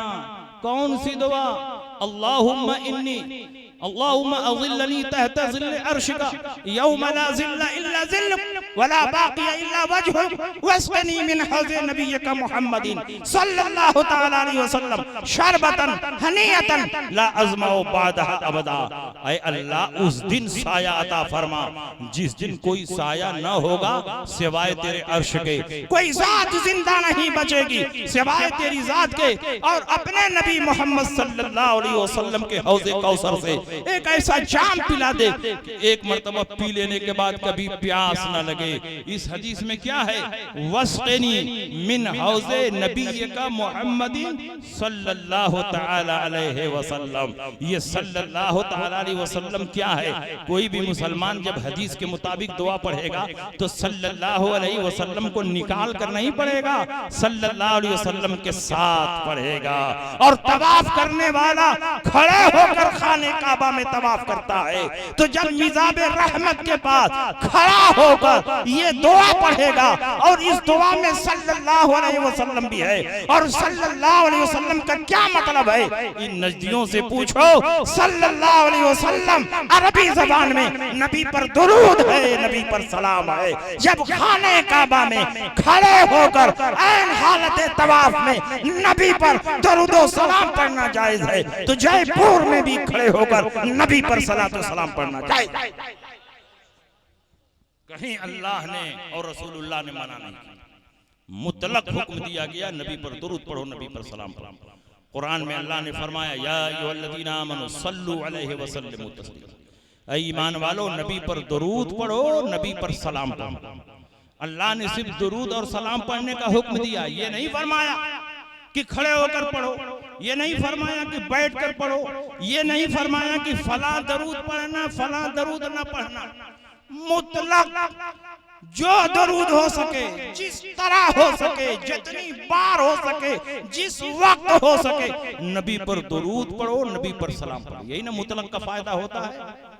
अगर खड़े होकर दरूद और सलाम पढ़ना नाजायज होता तो अल्लाह वहीं बयान फरमा देता नबी पर दुरूद पढ़ो, नबी पर सलाम पढ़ो, मगर खड़े होकर न पढ़ना। अल्लाह ने ये तो नहीं बयान किया। जब अल्लाह ने नहीं बयान किया तो मुल्ला क्यों बयान कर रहे हैं? अल्लाह ने तो मुतलक रखा है, जिस तरह तुम चाहो नबी पर दुरूद पढ़ो, नबी पर सलाम पढ़ो। और अगर अल्लाह ने नहीं मना किया तो कम से कम रसूलुल्लाह को मना कर देना चाहिए। रसूलुल्लाह भी नहीं मना कर रहे। उसकी एक मिसाल सुनो, कुरान में अल्लाह फरमाता है कुलू वशरबू, खाओ और पियो। यहाँ भी अल्लाह ने नहीं बयान किया खड़े होकर खाओ कि बैठकर खाओ, अल्लाह ने मुतलक फरमाया खाओ पियो। लेकिन नबी फरमाते हैं खाओ तो बैठ जाओ, पियो तो बैठ जाओ। अल्लाह फरमाता है खाओ, नबी फरमाते हैं बैठकर। अल्लाह फरमाता है पियो, नबी फरमाते हैं बैठकर। तो अब कानून दोनों को मिलाकर बनेगा, कुरान और हदीस को मिलाकर बनेगा। खाओ तो बैठ जाओ, पियो तो बैठ जाओ। लेकिन जब दरूद व सलाम का नंबर आया तो अल्लाह ने फरमाया नबी पर दरूद पढ़ो, नबी पर सलाम पढ़ो। यहाँ रसूलुल्लाह भी नहीं फरमा रहे हैं बैठकर। इसका मतलब ये हुआ कि रसूल पाक भी यही चाहते हैं जिस तरह तुमसे हो सके, जब हो सके, जितना हो सके नबी पर दरूद पढ़ो, नबी पर सलाम। तो जब अल्लाह रसूल कोई खास टाइम नहीं बता रहे, कोई खास जुमला नहीं बता रहे हैं, कोई खास कैफियत नहीं बता रहे हैं, खड़े होने और बैठने की कैद नहीं लगा रहे हैं, तो बंदा जिस तरह हो सके नबी पर दुरूद पढ़े, नबी पर सलाम पढ़े। और सुनिए आखिरी बात, नबी अकरम सल्लल्लाहु ताला अलैहि वसल्लम को अगर ये मकसूद होता कि ये लोग खड़े होकर सलातो सलाम न पढ़ें तो अल्लाह के नबी सराहत के साथ बयान फरमा देते, कहीं नहीं बयान फरमा, बल्कि अल्लाह के नबी ने दरूद व सलाम पढ़ने की तरगीब दी। अल्लाह के नबी फरमाते हैं औलन्नास बी यौमल क़यामा अक्सरुहुम अलैया सलातन, वो बंदा क़यामत में मुझसे सबसे ज्यादा करीब होगा जो कसरत के साथ मुझ पर दरूद पढ़ता है। कसरत कब पैदा होगी? जब खाली नमाज में दरूद पढ़ेंगे तब पैदा होगी। कसरत पैदा होगी जब फुर्सत मिले तब दरूद पढ़िए। अजान से पहले दरूद पढ़िए, इकामत से पहले दरूद पढ़िए, मिलाद से पहले दरूद पढ़िए, तकरीर से पहले दरूद पढ़िए, दुआ मांगने से पहले दरूद पढ़िए, फातिहा पढ़ने से पहले दरूद पढ़िए। बार बार दरूद पढ़ेंगे तब न कसरत पैदा होगी। नबी फरमाते हैं वो बंदा मुझसे सबसे ज्यादा करीब होगा क़यामत में जो कसरत से मुझ पर दरूद पढ़ता है। हम कसरत से नबी पर दरूद पढ़ते हैं, अज़ान से पहले भी पढ़ते हैं, इकामत से पहले भी पढ़ते हैं, दुआ से पहले भी पढ़ते हैं, मिलाद से पहले भी पढ़ते हैं, तकरीर में भी पढ़ते हैं, फातिहा में भी पढ़ते हैं। हर वक्त हम नबी पर दरूद पढ़ते हैं, तो कसरत के साथ हम दरूद पढ़ते हैं। लिहाजा हम क़यामत में नबी से करीब होंगे। और तुम तो सिर्फ नमाज में दरूद पढ़ते हो, कसरत नहीं पैदा होती है, इसलिए तुम नबी से दूर रहोगे। जो कसरत के साथ दरूद पढ़ते हैं वही क़यामत में नबी से करीब होंगे और वही नबी की शफाअत पाएंगे। इसलिए मेरे भाइयों इस तरह के सवालों का जवाब बारहा दिया जा चुका है। इनका सबसे ज्यादा ठोस और मजबूत जवाब ये है कि किसी चीज के जायज होने की दलील नहीं चाहिए, नाजायज होने की दलील। मिलाद जायज है, इस पर दलील देने की कोई जरूरत नहीं, क्योंकि अशिया में असल इबाहत है। जिसके हराम होने पर कोई दलील मौजूद ना हो वो चीज अपनी असल के इत्तिबा से जायज है। अगर वहाबियों में दम है तो मिलाद के नाजायज होने पर कोई कुरान की आयत और हदीस पेश करें, दुरूद व सलाम के नाजायज होने पर कोई आयत और हदीस पेश करें, फातिहा के नाजायज होने पर कोई आयत और हदीस पेश करें, सलाम पढ़ने पर कोई आयत और हदीस पेश करें, चादर चढ़ाने के हराम होने पर कोई आयत और हदीस पेश करें। क़यामत तक वहाबी जुट जाएं तो इन चीजों के हराम होने पर कोई दलील पेश नहीं कर सकते। तो जब इसके हराम होने पर कोई दलील नहीं है तो दलील हुर्मत का ना होना यही तो दलील हिल्लत है, यही तो दलील इबाहत है। कुरान अज़ीम में अल्लाह ने उन तमाम औरतों को बयान कर दिया जो औरतें हराम थी, लेकिन जो हलाल औरतें थी उनको नहीं बयान किया। हुर्रिमत अलैकुम उम्महातुकुम व बनातुकुम व अख़वातुकुम व अम्मातुकुम व खालातुकुम व बनातुल अख़ी व बनातुल उख़्ती व उम्महातुकुम अल्लाती अर्दानकुम व अख़वातुकुम मिन अर्दाति व उम्महातु निसाइकुम व रबाइबुकुम अल्लाती फ़ी हुजूरिकुम मिन निसाइकुम अल्लाती दख़लतुम बिहिन्ना फ़इन लम तकुनु दख़लतुम बिहिन्ना फ़ला जुनाहा अलैकुम व हलाइलु अबनाइकुम अल्लज़ीना मिन अस्लाबिकुम व अन तजमउ बैनल उख़्तैनि इल्ला मा क़द सलफ़ इन्नल्लाहा कान गफ़ूरर रहीम। चौथा पारा खत्म। 5वां पारा शुरू होता है वल मुहसनातु मिनन निसाए इल्ला मा मलकत अयमानुकुम किताबल्लाहि अलैकुम व उहिल्ला लकुम मा वराअ ज़ालिकुम। तुम्हारी माएँ तुम पर हराम, तुम्हारी बेटियां तुम पर हराम, तुम्हारी बहनें तुम पर हराम, तुम्हारी भांजियां तुम पर हराम, तुम्हारी रजाई माँ तुम पर हराम, तुम्हारी बहू तुम पर हराम, 2 बहनों को एक साथ निकाह में लाना हराम, और तुम्हारी रबीबा तुम पर हराम अगर उसकी माँ के साथ वती हो गई है। तो जो जो औरतें हराम थी अल्लाह ने सबको बयान कर दिया, लेकिन जो हलाल थी उनको नहीं बयान किया। सिर्फ इतना फरमाया वो उहिल्ला लकुम मा वराअ ज़ालिकुम, इनके सिवा जो औरतें हैं वो सब तुम्हारे लिए हलाल है। इसका मतलब यह होगा जो हराम होगा उसको बयान किया जाएगा।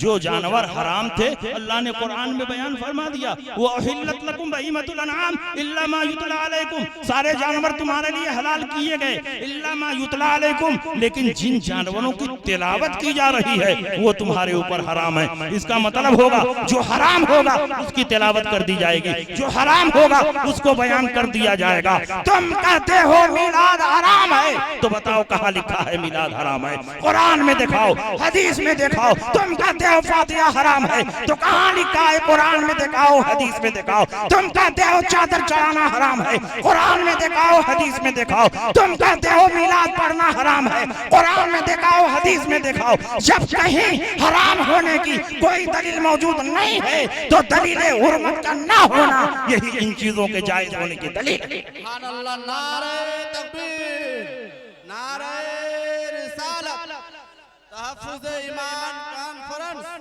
व जश्न दस्तार बंदी।